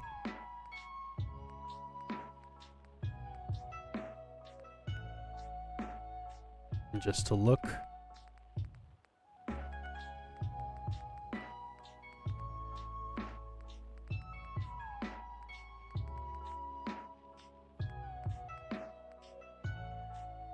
No, we did not. Okay.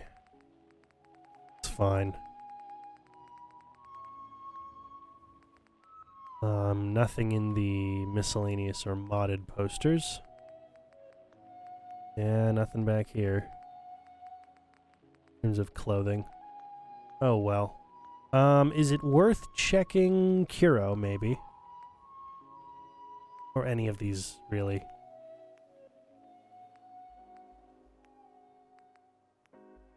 No, not miscellaneous. Definitely not signs. Probably not in Homemaker.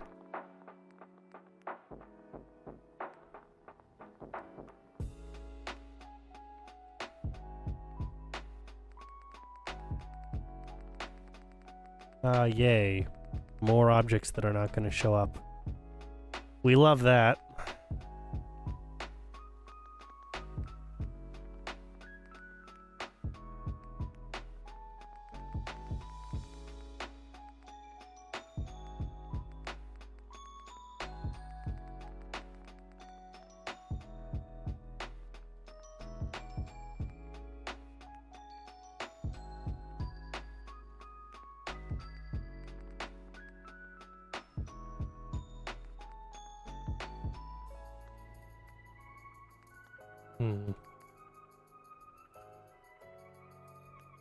I'm gonna take a wild guess and say no, but we'll still keep looking. Signage, ads and posters.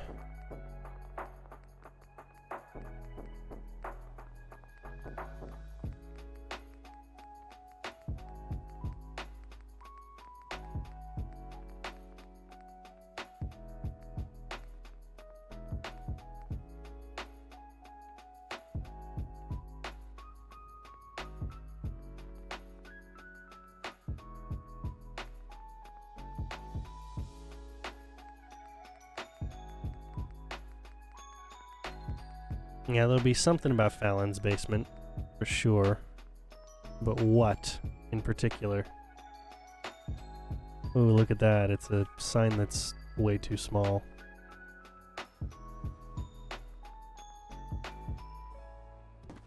Luckily, I can do this.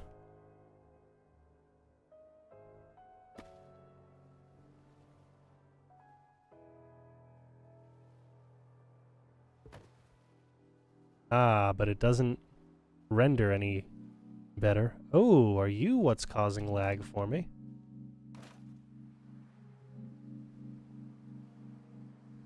That was very strange. It was very, very strange. What happened there? What the hell happened there? Why am I now experiencing a bunch of lag?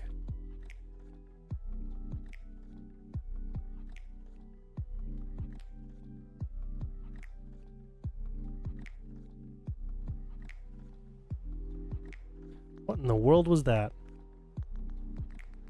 All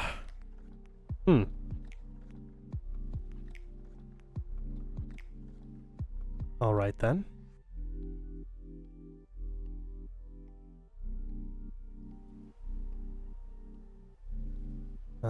Looks like it's probably cleared up now, right?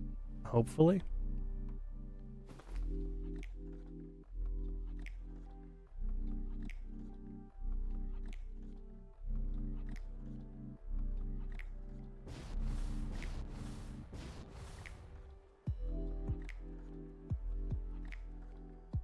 That's very strange. Very strange. Here's what I'll do. I'm gonna make a couple saves.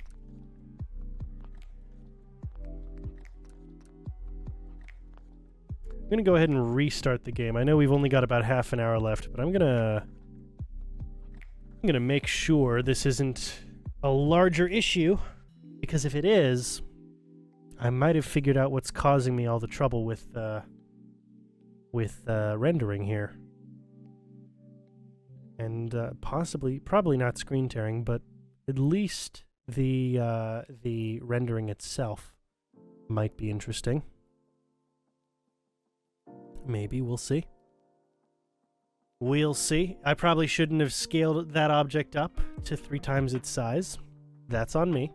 That's definitely on me. But we'll see. All right, launching back in.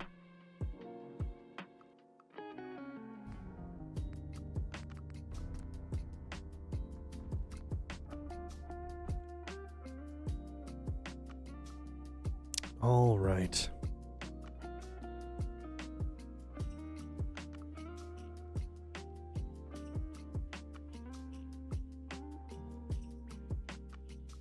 If only the junk jet was a functional weapon that actually dealt like some real damage.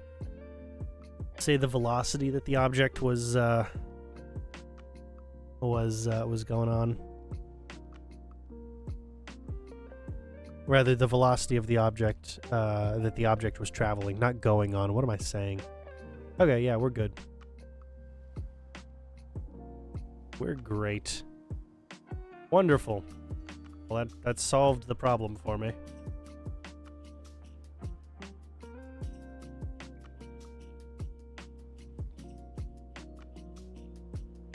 Okay, so no Curo tab. No Curo tab. Except, you know, for things that I'm not scaling absurdly. Like the menu for the restaurant, which I also still need a name for the restaurant. Yeah, looks like no specific posters to go with. All right, that's okay. That's okay. What will I name this place? This will be Fallon's Wardrobe. Yeah, there we go. Fallon's Wardrobe, and it'll be both of these locations.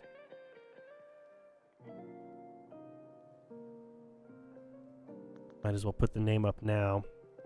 For the clothing stalls, or the clothing stores, what was the color of the Associated Trade Shop? Was it yellow?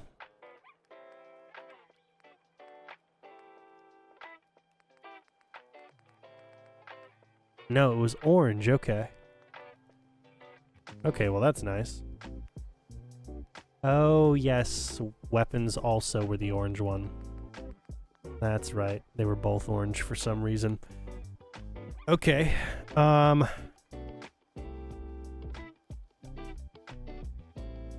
just go red and then orange for the wardrobe section.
Oh man.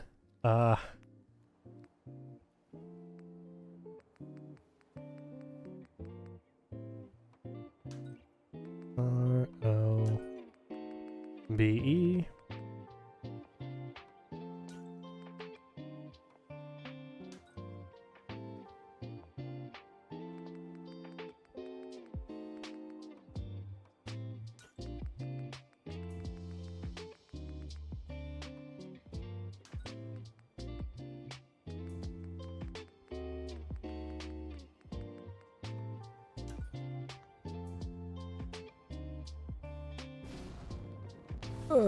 Okay, it's not exactly on point. Do I want to make it exactly on point? I'm pretty happy with it. Okay, I'm pretty happy with it. I think I'm good. I think I'm good. Yeah, we got Fallon's Wardrobe, and then we'll have men's. and women's.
All right, great.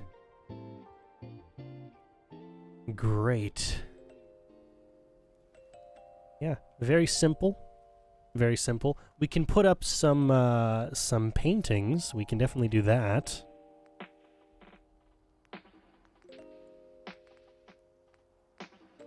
Yeah, how about we do that? How about we put up some portraits? You know, really instill the sense that this is a classy establishment. While we're inside of an airport terminal, we have to have Napoleon Howard or Todd Bonaparte, whichever one you prefer. Todd Bonaparte's a pretty good name. Todd Bonaparte, man. Oh, what a name.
All right. We love it. We love Todd Bonaparte. That's what I'm calling him from now on, just Todd Bonaparte. All right, we'll come to that in a moment. Let's go ahead and put the dressers down and the armor racks.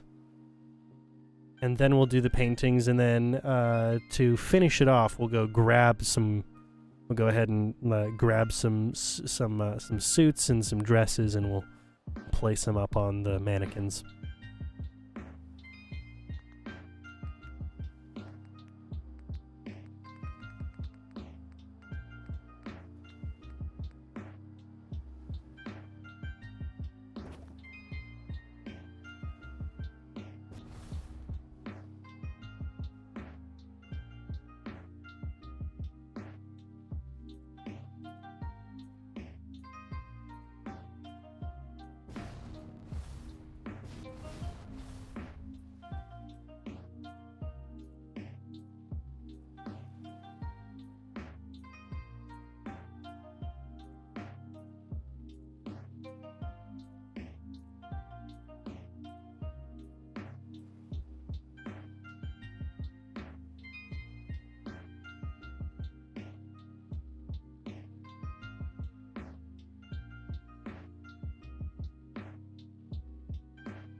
All right, great. That's in place. Let's get those mannequins.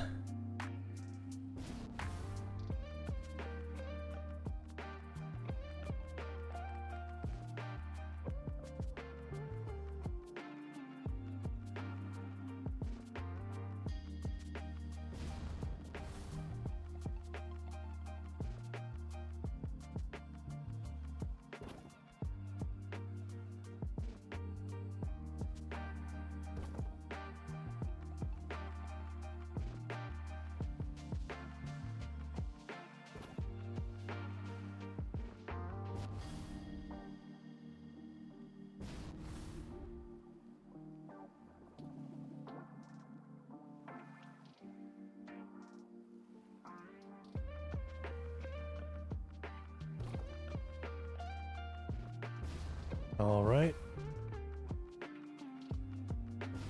Pretty orderly. Not perfect, but that's okay.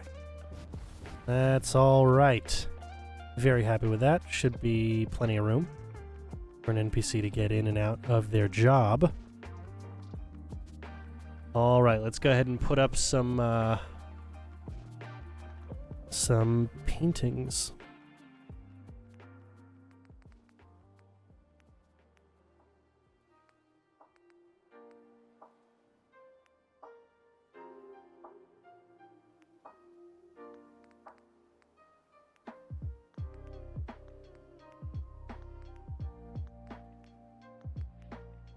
I guess this is the largest frame for the modern paintings. Alright, we'll do this. We'll put the dog up here. Because dogs are better than cats. Fight me. No, yeah, we'll put the dog there. Put some cat stuff up here as well.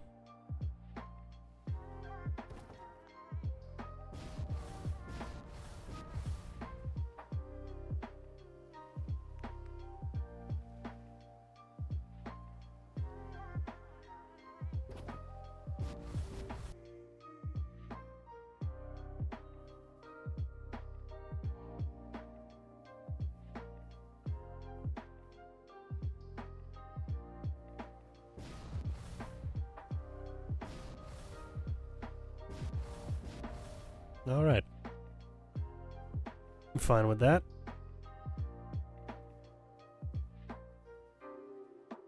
Yeah. All right, let's go ahead and grab ourselves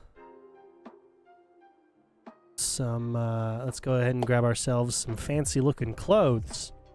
Some nice suits and dresses. And we'll place those on. And then we've got the armor. The armor shops to do. Or should I leave the clothes until the very end? We go ahead and we decorate this section and then I deal with the clothes. Probably that. Probably that. We've got 22 minutes. That's probably the better use of my time. Well, if we go a little overtime grabbing clothes, that's fine. I'd rather do that than leave this undone.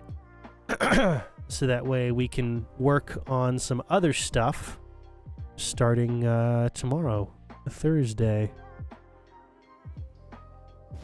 It's already Wednesday, guys. It is already Wednesday.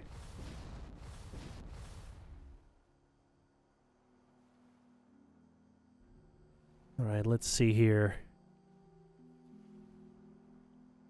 For the armor store, what do I want to call the armor store? I think I want to call the armor store...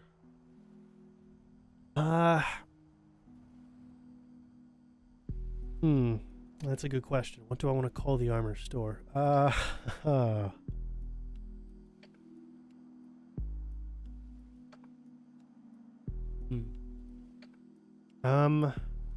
Man, what do I want to call the armor store? I feel like it's on the tip of my tongue.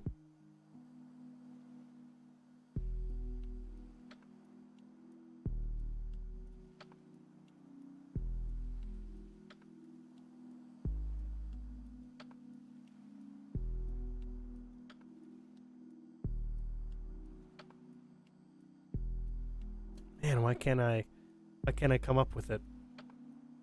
It's right there. It's right there. Like, man,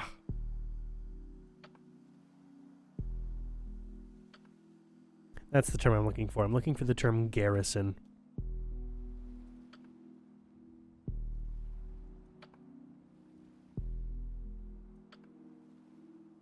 That was the term. That sounds like it's probably not the most, you know, the most impressive term to use. But yeah, garrison.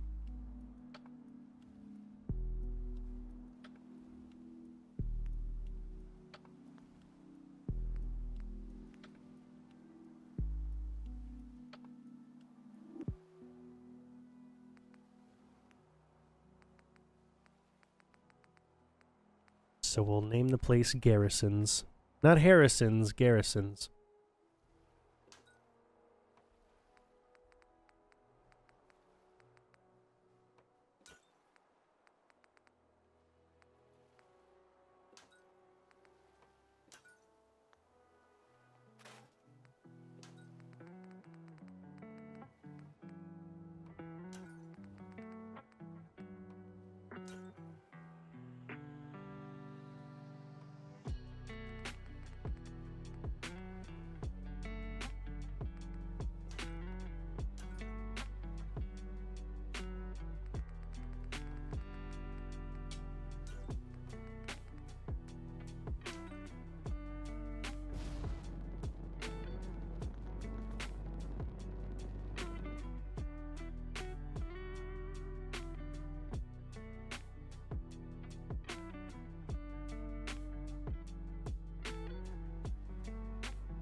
Garrison's armor surplus.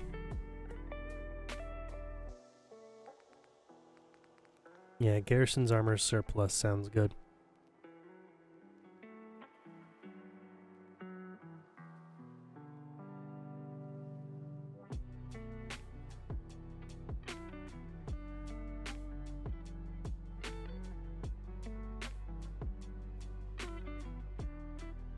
All right. P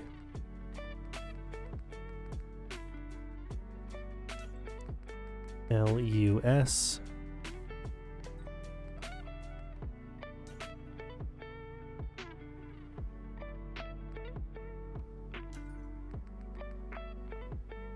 RUS.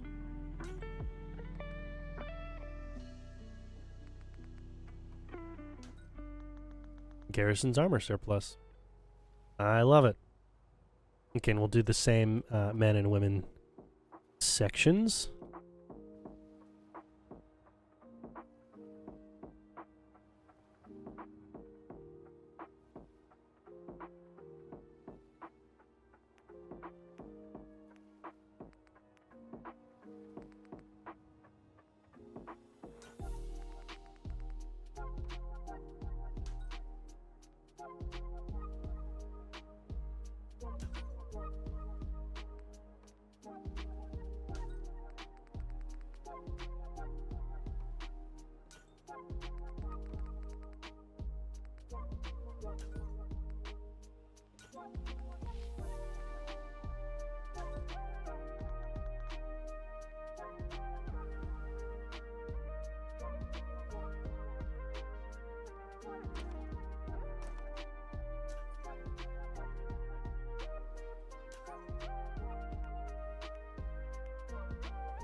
There we go. Okay, cool. All right, yeah. Now, internally, we're going to go ahead and use the concrete wallpapers. The concrete with the yellow stripe. I love that yellow stripe. I've said this a billion times. We're going to use that one for our wallpaper here. Snappy builds all the way down to the end. Wallpapers. Shared interior walls.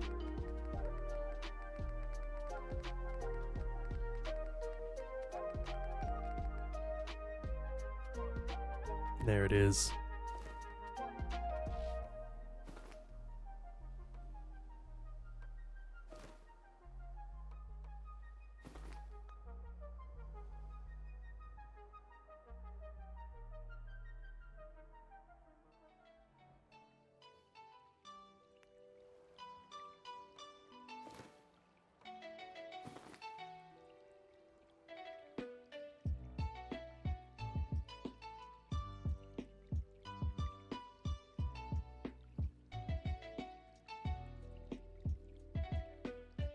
Alright, cool. And then over here, I think we have two options, right? We've got the lower half and the upper half for the concrete? Or is it just the... It's just the one, not the other? Okay, yeah, it's just the lower half. That's fine. I like it still.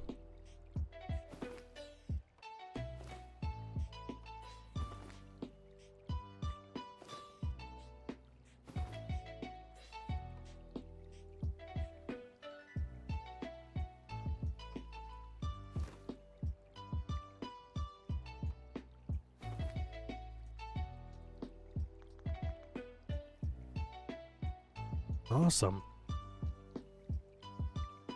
Garrison's armor surplus. Wonderful. All right, so inside of here, what we're going to use to decorate, very simple stuff. Obviously, we're going to put up a couple propaganda posters. That's what we do. That's how it works. But other than the propaganda posters, what we're going to do is we're going to put just some armor workbenches, you know? Nothing crazy. Just a place for people to go ahead and take care of their gear or to pay to have their gear worked on if they feel like doing so, other than buying the armor itself. That's the goal. Okay, let's go over to crafting.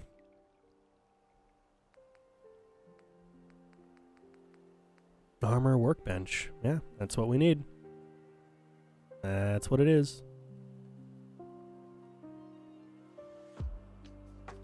Ooh, here's what I'm gonna do. I'm gonna line you up.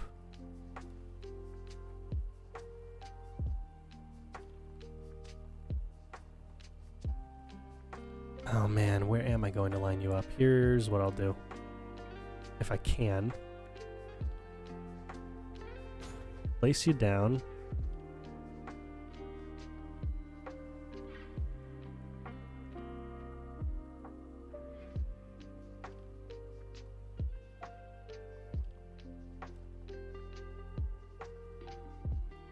Andy over there.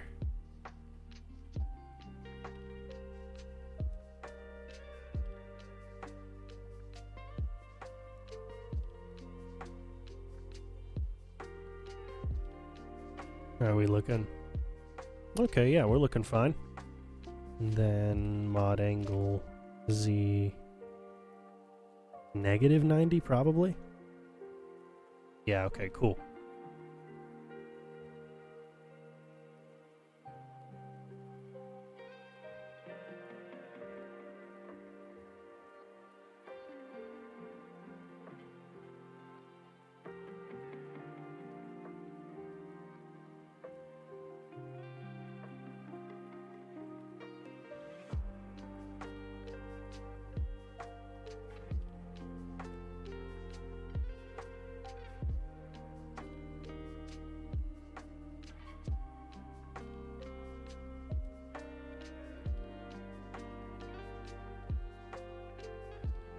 Alright, yep. Cool. We'll have you there and we'll do as close to the same thing as we can on the other side.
All right, there we go. There we go. Okay, cool. We'll go ahead and we'll place up a couple of tool racks as well. Not going to leave the walls completely barren. But we got that. Let's go and place the armor racks before I forget to do so. Got the women's and the men's. Okay.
All right, great. Now we'll go for the men's section. And once we got all these guys done, we'll go grab the armors. Well, we'll go... Of course, we got to place a couple things in the walls, but then we'll grab the armors and the clothes and be all good.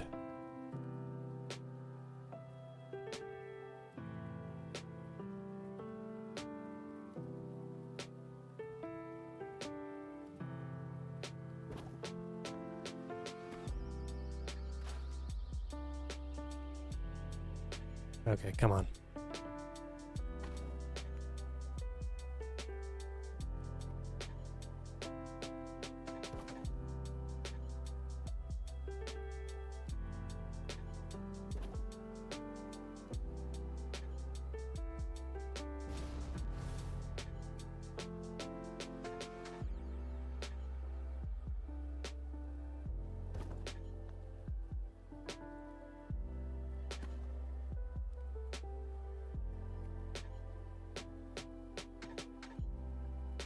Now, do I need to... I mean, I'll move you into line, but I don't need to move you any further back, probably.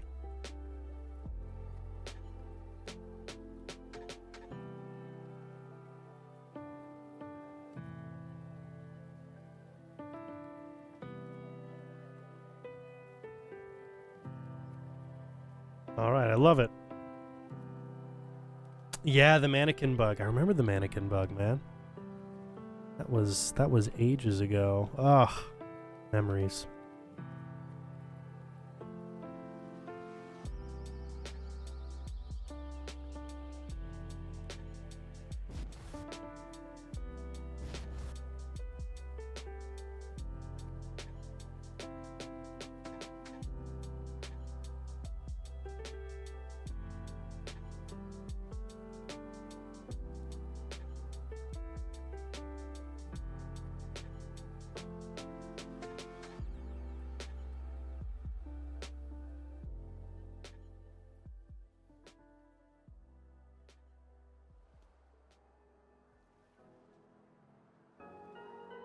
Well, I'm glad you're still here.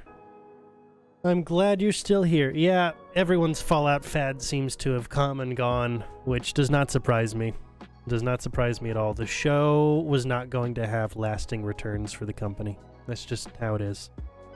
The show was never going to have lasting returns for the company unless the show was like an exceptionally high quality piece of content and the episodes were not released all at the same time.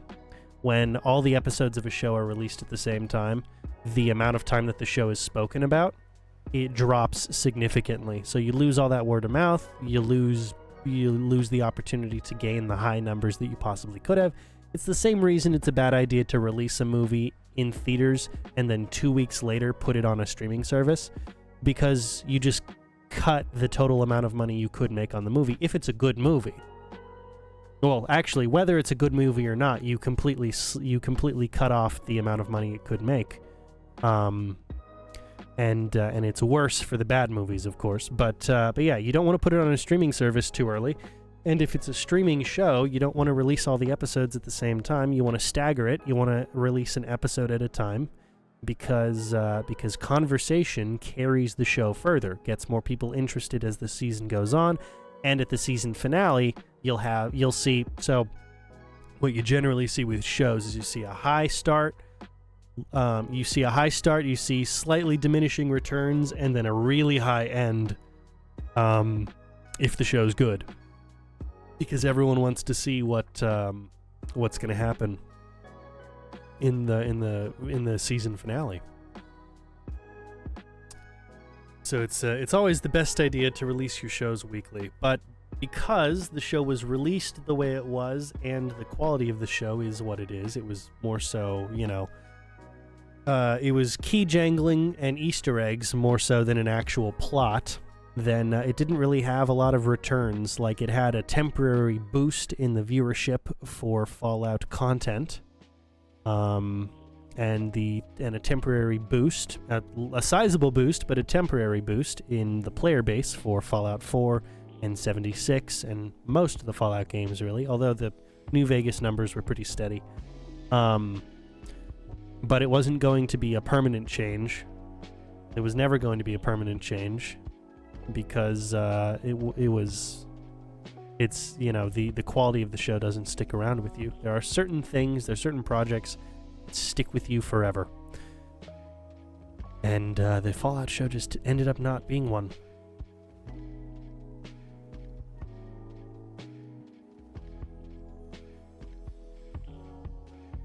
You credit it to your odd HD. Oh, I love that. That's a great name. For your cycles of interests. Yeah, absolutely. Yeah, I mean, I've got the same thing with several of my games. I've got a period of time where it's the only thing I will hyper-focus on, and then anything else I do feels like a chore when it comes to playing other games or streaming stuff. And then, okay, I've gone ahead and saturated my fill of that game for now, so we're good. Like, one of them for me is Star Wars The Old Republic. Not Knights of the Old Republic 1 and 2, but Star Wars The Old Republic, the MMO. Like, I will spend a week just doing that, and it's like, okay, I'm good. Even though I've had that game since its beta. It was a super fun game, and I played through every single story in that game. Every single story in that game they released. And then when I finally caught up with all the DLC, because I wouldn't play the DLC for a super long time, because I wanted to make sure I had all of my characters built up, and then I also wanted to just wait until the DLC was completed before jumping into it. There was a time where they would release the whole DLC at once, but then when they started doing episodic DLC, that's when I just waited until the episodic DLC finished, and then I went in and played the whole thing. And then once I complete all the DLC for the characters, it's like, okay, I am not super interested in the gamification aspects that some of, like, I don't care about doing any of the group missions, really, outside of flashpoints. Flashpoints are fun. I don't care about operations, really. I don't care about most of that stuff, because I'm there for, can I get some nice, juicy story bits, and can I have fun playing a character that I create? If I can with those two things, then I'm good. Yeah, it's a very fun game. I'm probably going to jump back into that game sometime soon again. I don't know if I should stream it or not.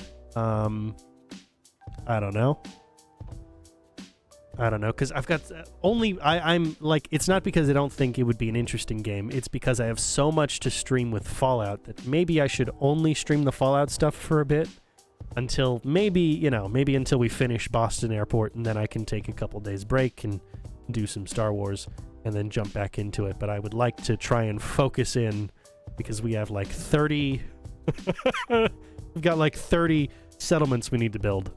It's going to take a long time for us to do that. Okay, we are at the 3-hour mark, but we still need to finish up a few things here, so we're going to go over today. We are going to place a couple of things here. We are going for resources, workstations, miscellaneous. Snap and build configurator. I'll place a couple of these guys up here. Just, you know, so that there's some tool racks.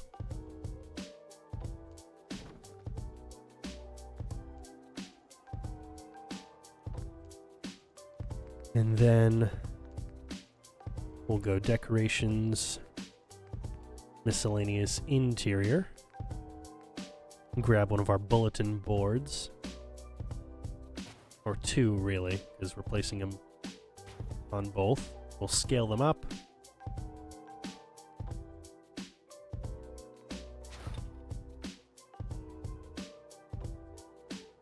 And place them properly. Boom.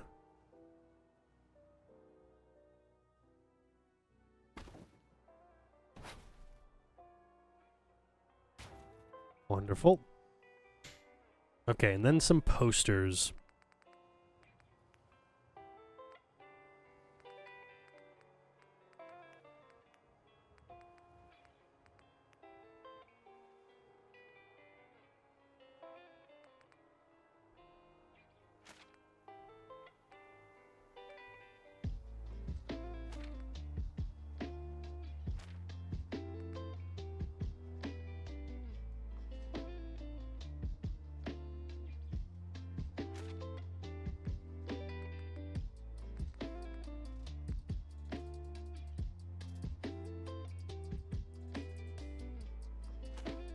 Is that one on the wall?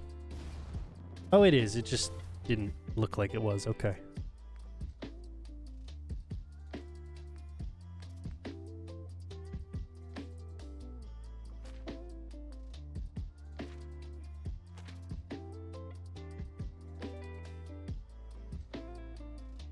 Yeah, okay. I'm happy with it. It's simple, you know? It's nothing too exciting. But it gets the job done, and I think it does the job rather well.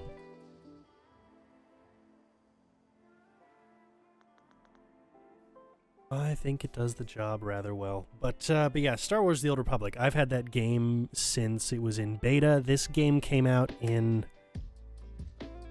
Oh, I want to say 2011. Yes, it was 2011. Yes, it was winter of 2011 that the game came out. I had it since it was in its beta, so I had it like, you know, summer of 2011-ish. Summer of 2011-ish time, and I got the, when the game finished its full release, I got the, on my account now, I have one of the, so you can, because it's an MMO, you have all kinds of different, you know, name customization things you can do. One of the things you can do is you can select titles. Some titles you unlock by playing the game for the specific class or the specific mission. Some you get through achievements, and some are titles that you can buy or can have gifted to you. This is a title you cannot buy, you cannot have gifted to you. You can only have if you were there from the start of the game. I am one of like maybe 1,000 people who still play. Who have the founder title on my account, and it is wild. I could have my character's title be anything. I could have it be all kinds of stuff because I've done everything I can with my main character. But I hold on to founder because it's a special title and because it's a reminder of how long I've been invested in the game. It's a great game. If you haven't gotten into it or it's been a while since you've played, definitely worth a shot. Definitely worth a shot. I play on the Satil Shan server. So, you know, if you want to jump in at any point, because it is an MMO, I can meet you guys in the game. If you want to jump in at any point, I play on the Satil Shan server, which I believe is their primary story server now. But yeah, great game. Great game. It is free to play. There are paid functions, of course.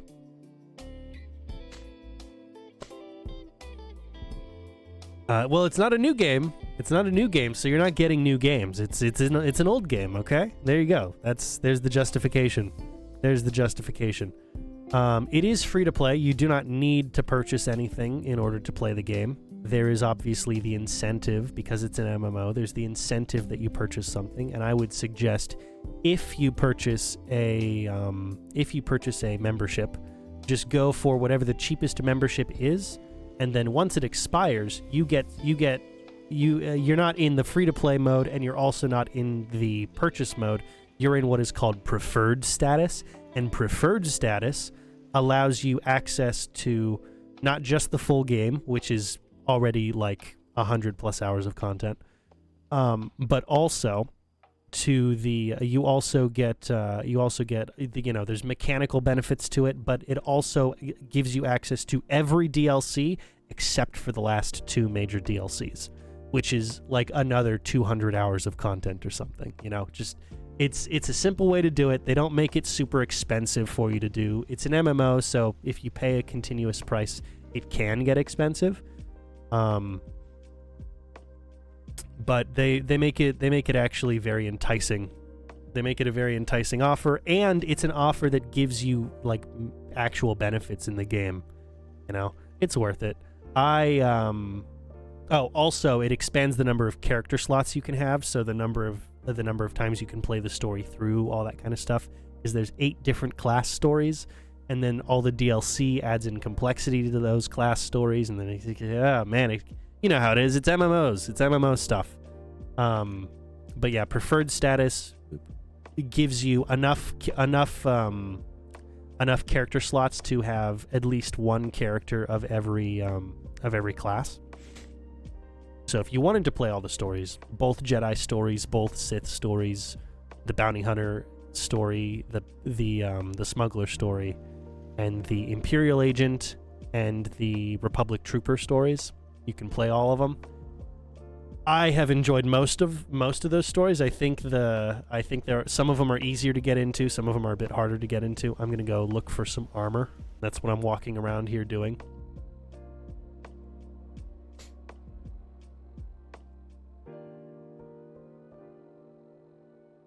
I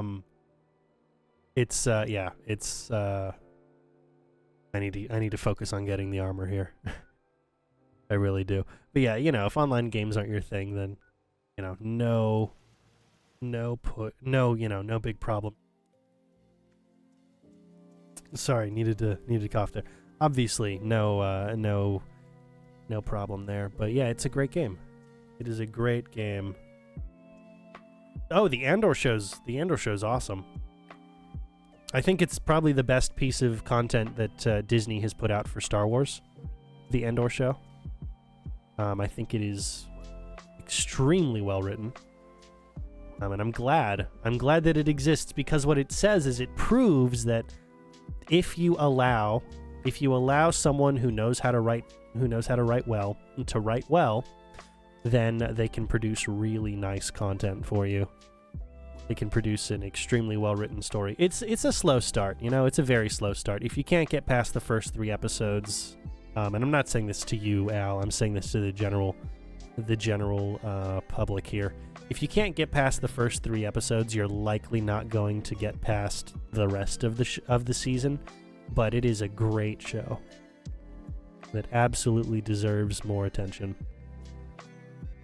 They're getting a season 2, and I really hope that they don't mess it up. I hope that they don't look at it as like, oh, well, now that we've seen that you are, that you're a popular show, now we're going to go and do all this nonsense to it. I hope they don't do that. Really hope they don't do that. Exactly. It's in the spirit of the originals. It has writing comparable to the originals, which is nice. I won't say the writing's superior to the originals, of course. That's its own separate discussion that I'm sure could get very granular, but it lives in the spirit of the originals. It treats its characters and the world seriously. It's not going for the flashiness of Star Wars. It's going for a good story told in the Star Wars universe.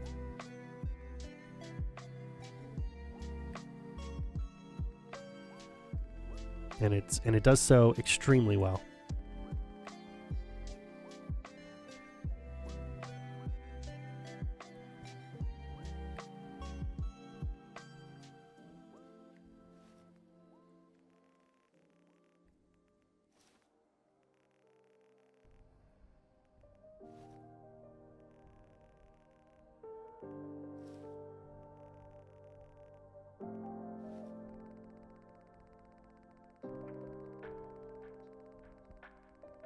The combat armor helmet.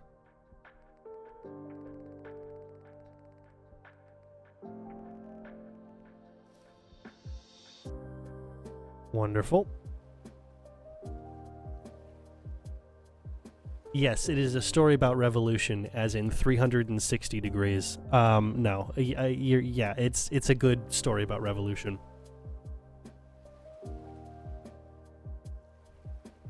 It really does get granular about, okay, here's how a rebellion takes place, and it makes you feel like it actually is, you know, like it's a real thing, not just a story. Oh man, I could talk about that show forever. I won't, but I could. But I won't.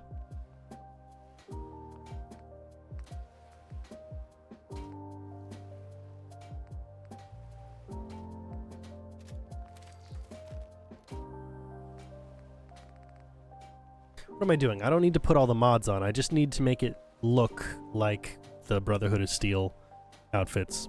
And what am I doing here?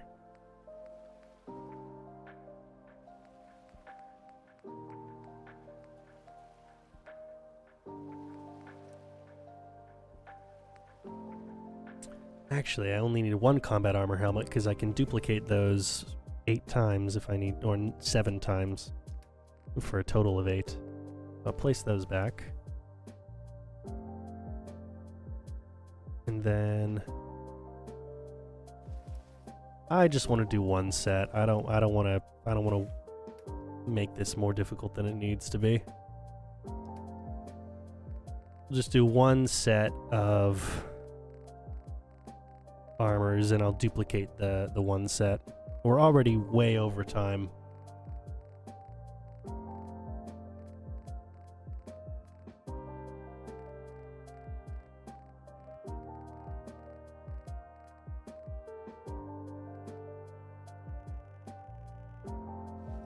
There we go.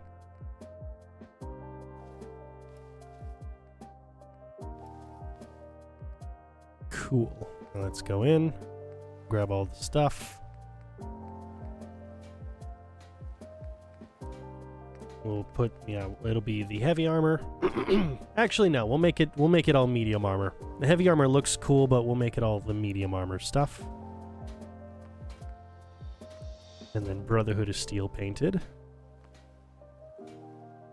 And that's good.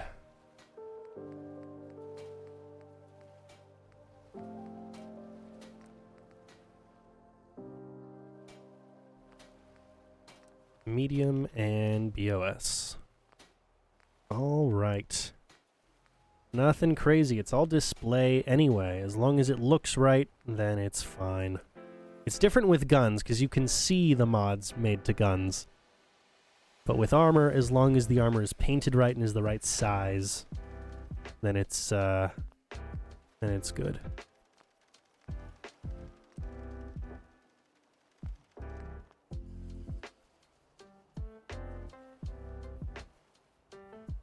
No, it's very anti-authoritarian. Like it doesn't take any real-world political stances, which is one of the things I love about it. All the other shows try and shove a message down your throat, even if, you know, social, political, religious message, whatever it happens to be. This one tells a story about a group of people who are in a revolution, but it doesn't tell you, you know, it doesn't try and make the revolution seem like a real-world event. It actually makes it feel like it exists exclusively in that universe. so anyone can get invested in it. It doesn't, it doesn't portray the authoritarian power as like Republican or Democrat, to use American political systems. It doesn't like, oh yes, the empire is clearly Democrats or something. As funny as that would be, they don't try and do that. They just like, hey, it's an imperial power. These are the crimes that this empire is committing. Here's all the things that they're doing wrong. Here's how they're oppressing their own people. We're not saying this is what happens in the real world. We're saying this is what this imperial power does and why we're fighting against it. And it draws you in. It draws you in very, very well.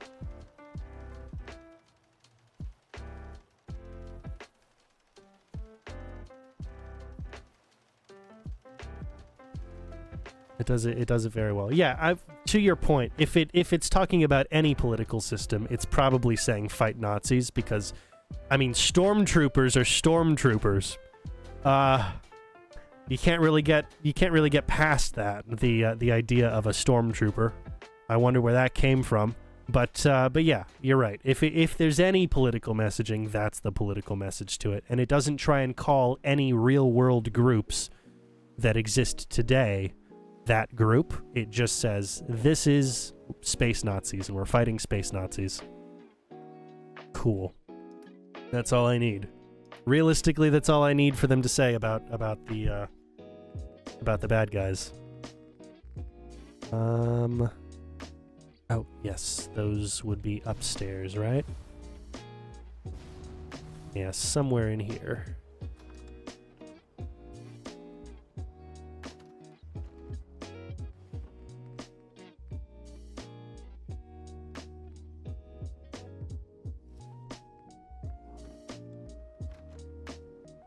And then while we're up here, we might as well grab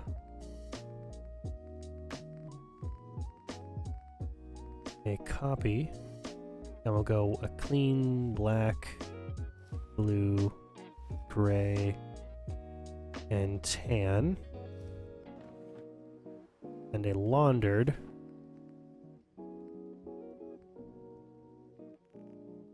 denim, green, rose, and yeah, we'll do summer shorts as well. Okay, cool. That's all the clothing items we'll need. We'll go on back to the Boston airport. Head back to the Boston airport, and then we'll duplicate the items here so that I don't have to waste too much more time. Not that this is a massive waste of time. Who is the Empire for me? That's a very good question. I don't look at the Empire and relate it to a modern day real world political system. I look at it a very similar way to what George was intending with his prequels, was that, hey, he is talking about a populist leader who, instead of being a good populist leader, takes advantage of a populist message and corrupts that message, turns it into... That shouldn't be there. I'll have to do something about that. Turns that populist message into the impetus for an imperial power. So I see it more of as, I see the Empire more so like the Romans than anything, more so of the Roman system than of any like modern day political system. There's so much there. I mean, there's so much there. There's the office of the Chancellor, which is very similar to, obviously, the German chancellorship. Of course, they're definitely drawing some parallels there because stormtroopers are still called stormtroopers. So yeah, Nazis. I get that. But then the way that the Senate functions, how Palpatine is given emergency powers, all kinds of stuff like that. I'm like, okay, this is a very Roman system that's being talked about here. This is clearly an anti-authoritarian message. So I see it more so in the general sense of anti-authoritarian than yes, this looks like Democrats or Republicans or any political movement from any real world thing that's going on in the modern day. Like I don't look at it that way. that's to me that's kind of that's a little bit reductive to look at it that way, only because it can be a scapegoat and you can just like say, people I don't like, you're bad guy. And that's kind of boring, you know? That's kind of boring to me. If you're going to portray someone as the bad guy, make it nuanced. Explain why they're the bad guy. Don't just, like, say, I don't like person, so person is bad. Like, that's just stupid. That's just, it's petty is what it is. It's very petty. And the last thing I want for my stories is for them to be petty. Like, it feels like it's it's the film version of, but I drew you as the virgin and me as the Chad, or but sorry, your argument is great, but I drew you as a Wojak, so you know, your argument's kind of broken. Like, as long as you're giving me an actually good story, I'm willing to agree with a position that you give me as like the idea of the position. I'm not just going to agree with anything you say because you present a well-written story. But I can understand your position more if you explain it well.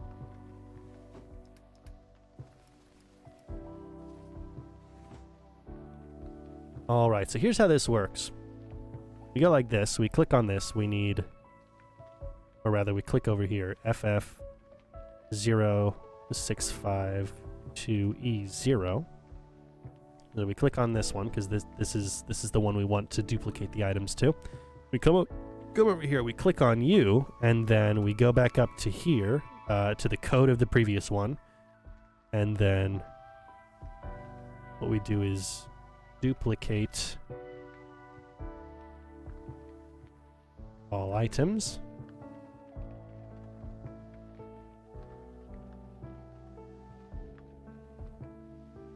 In front of that code.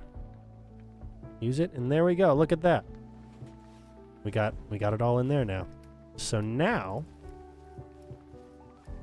we can do the same thing because we've got this guy selected, and we've got the code already. And now, because we've put 2 in here, there's 2 that appear in here.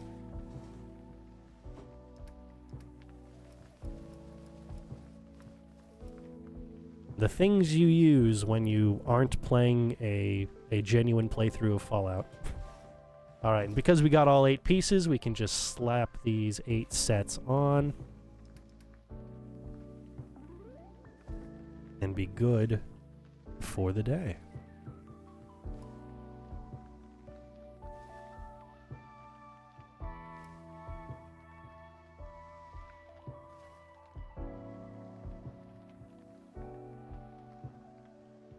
There we go. Yeah, the medium armor just fits the Brotherhood better than the heavy armor would. A lot better. Maybe some of the heavier arm pieces so that you get the nice pauldrons. But yeah, the medium just fits better on the frame. Maybe that's because it's the female model that we're attaching these to first. Maybe on the male model the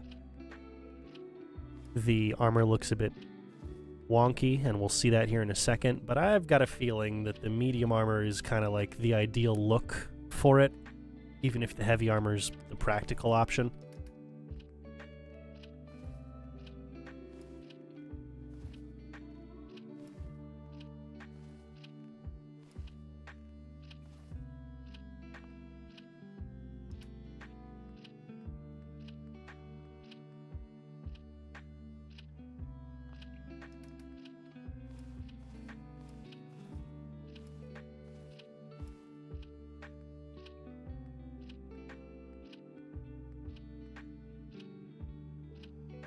And then we got these guys. Oh, geez. Okay. There we go.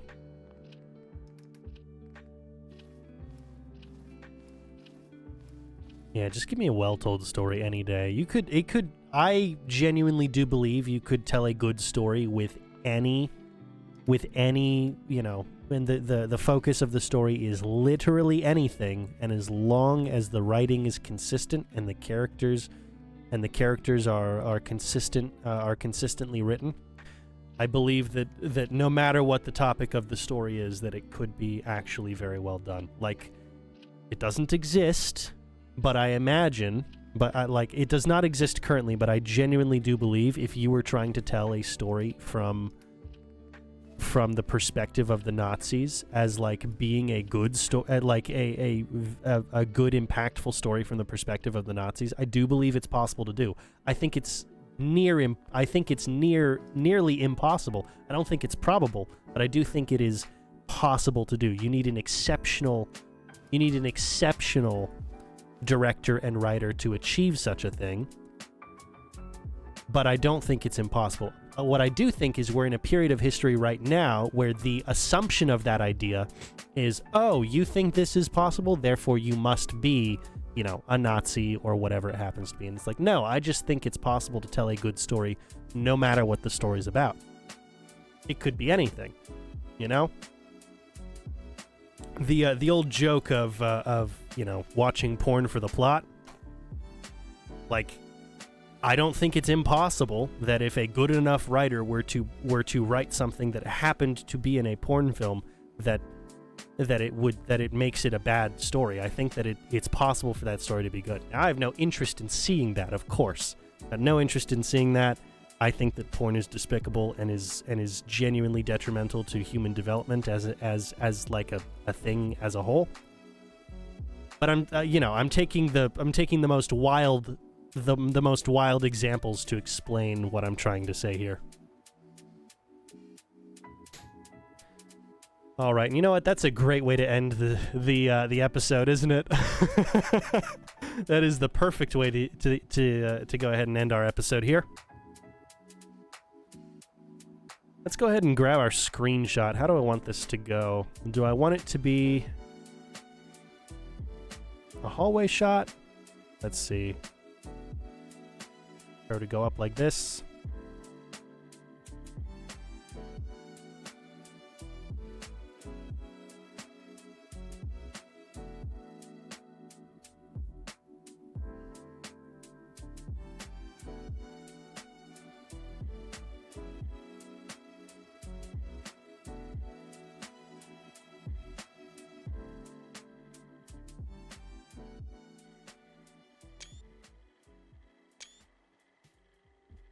Maybe I'll pull out of the shot a little bit there. We go like this. Yeah. It is one of the endings of all time. It is absolutely one of the endings of all time for our stream here.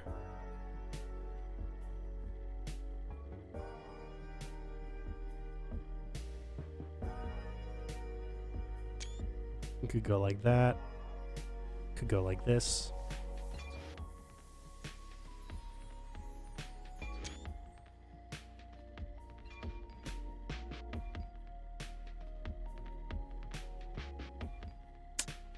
Yeah, we'll see. We'll see. I've got several screenshots to work with here, but I think we'll be fine. All right, well, let's go ahead and double save just in case, because I'm not redoing all of that again.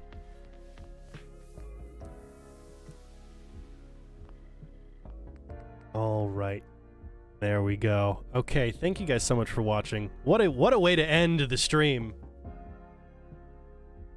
All right, gotcha on that front. What a way to end the stream here. Talking about stories and then yes, wonderful. It's been a lot of fun for me to be doing this. I'm still on the mend, but I'm definitely doing better. You know, I didn't have to stop as often today in order to cough or to sneeze or whatever as yesterday. So we're getting there. By next week it should be perfectly fine. We should be all good. No trouble whatsoever. Hopefully tomorrow I don't have any trouble because I've got stuff going on in the morning and I'd rather not, have to deal with any mucus or any sneezing or coughing while I do so. But what I'm trying to say in my rambles, as usual, is thank you guys for watching. If you've enjoyed watching live and you haven't already done so, consider following me here on Kick. If you're watching on the VOD, on the VOD's channel, thank you very much. Consider leaving a like, commenting, subscribing, and turning on notifications. It is the fastest and easiest and honestly most cost-effective way for you guys to help me grow this channel. You guys have been extremely receptive to my Fallout content so far, so it's not going away anytime soon. Thank you guys very much for that. If you'd like to suggest any build ideas or any names for builds, because I'm still looking for a name for the restaurant that's in the back of the terminal here, go ahead and leave those suggestions commented in the VOD, or if you're watching live, just go ahead and leave the comment live, and I'll record it off screen. I'll write it down off screen so that I've got that on a list, and then I'll pick whichever one I think fits the space best. But yeah, just my way of including you guys in the content that I create here to, you know, a greater degree than just responding to what's over here in chat. If you are watching on the VOD, in the description of each and every VOD, you will find a list of every single settlement mod that I'm using, which is about 53 settlement mods. If you want to, you know, build things the way I build them, or with the tools that I build them with, and all of that is at your disposal. All of these mods work on PC. I'm using Mod Organizer 2, and I'm getting all these mods from Nexus Mods. This does work on PC. I don't know how many of these mods are available on Xbox, so keep that in mind. But yeah, that should work. You'll also find links, of course, to my social media pages if that's something you want to do. You want to follow me there, great. The other YouTube channels, if you want to check those out as well. We were talking about the Fry's Electronics video a little bit today. It is not my best video. It is one of my earliest videos on my main channel. So if you want to go see where I started, relatively speaking, then go ahead and check that video out, because it's kind of crazy. It is kind of crazy how far we have come, but I still love it. I'm probably going to redo that video at some point if I can actually, you know, get to an old Fry's Electronics location. I would love to go and actually film around the place and get all kinds of other stuff taken care of there. But yeah, had a lot of fun with that. Let's see. Oh, there's also ways you can support me monetarily in the description, of course. If you want YouTube to not get any of the money, then that's the way to do that. You know, if you don't want YouTube to get a cut of whatever you want to do to help me, then use any of the other ways listed in the description there. There's all kinds of stuff down there. Whatever. I'm not super focused on that right now, just growing the channel as a whole. But that should be everything. I can feel my voice getting a little strained right now, so I'm gonna go ahead and head out here. But what I'm trying to say is thank you all so much for watching. Hope you guys have a great rest of your day. I'll see you guys tomorrow, approximately the same bat time, definitely the same bat channel. Have a good one.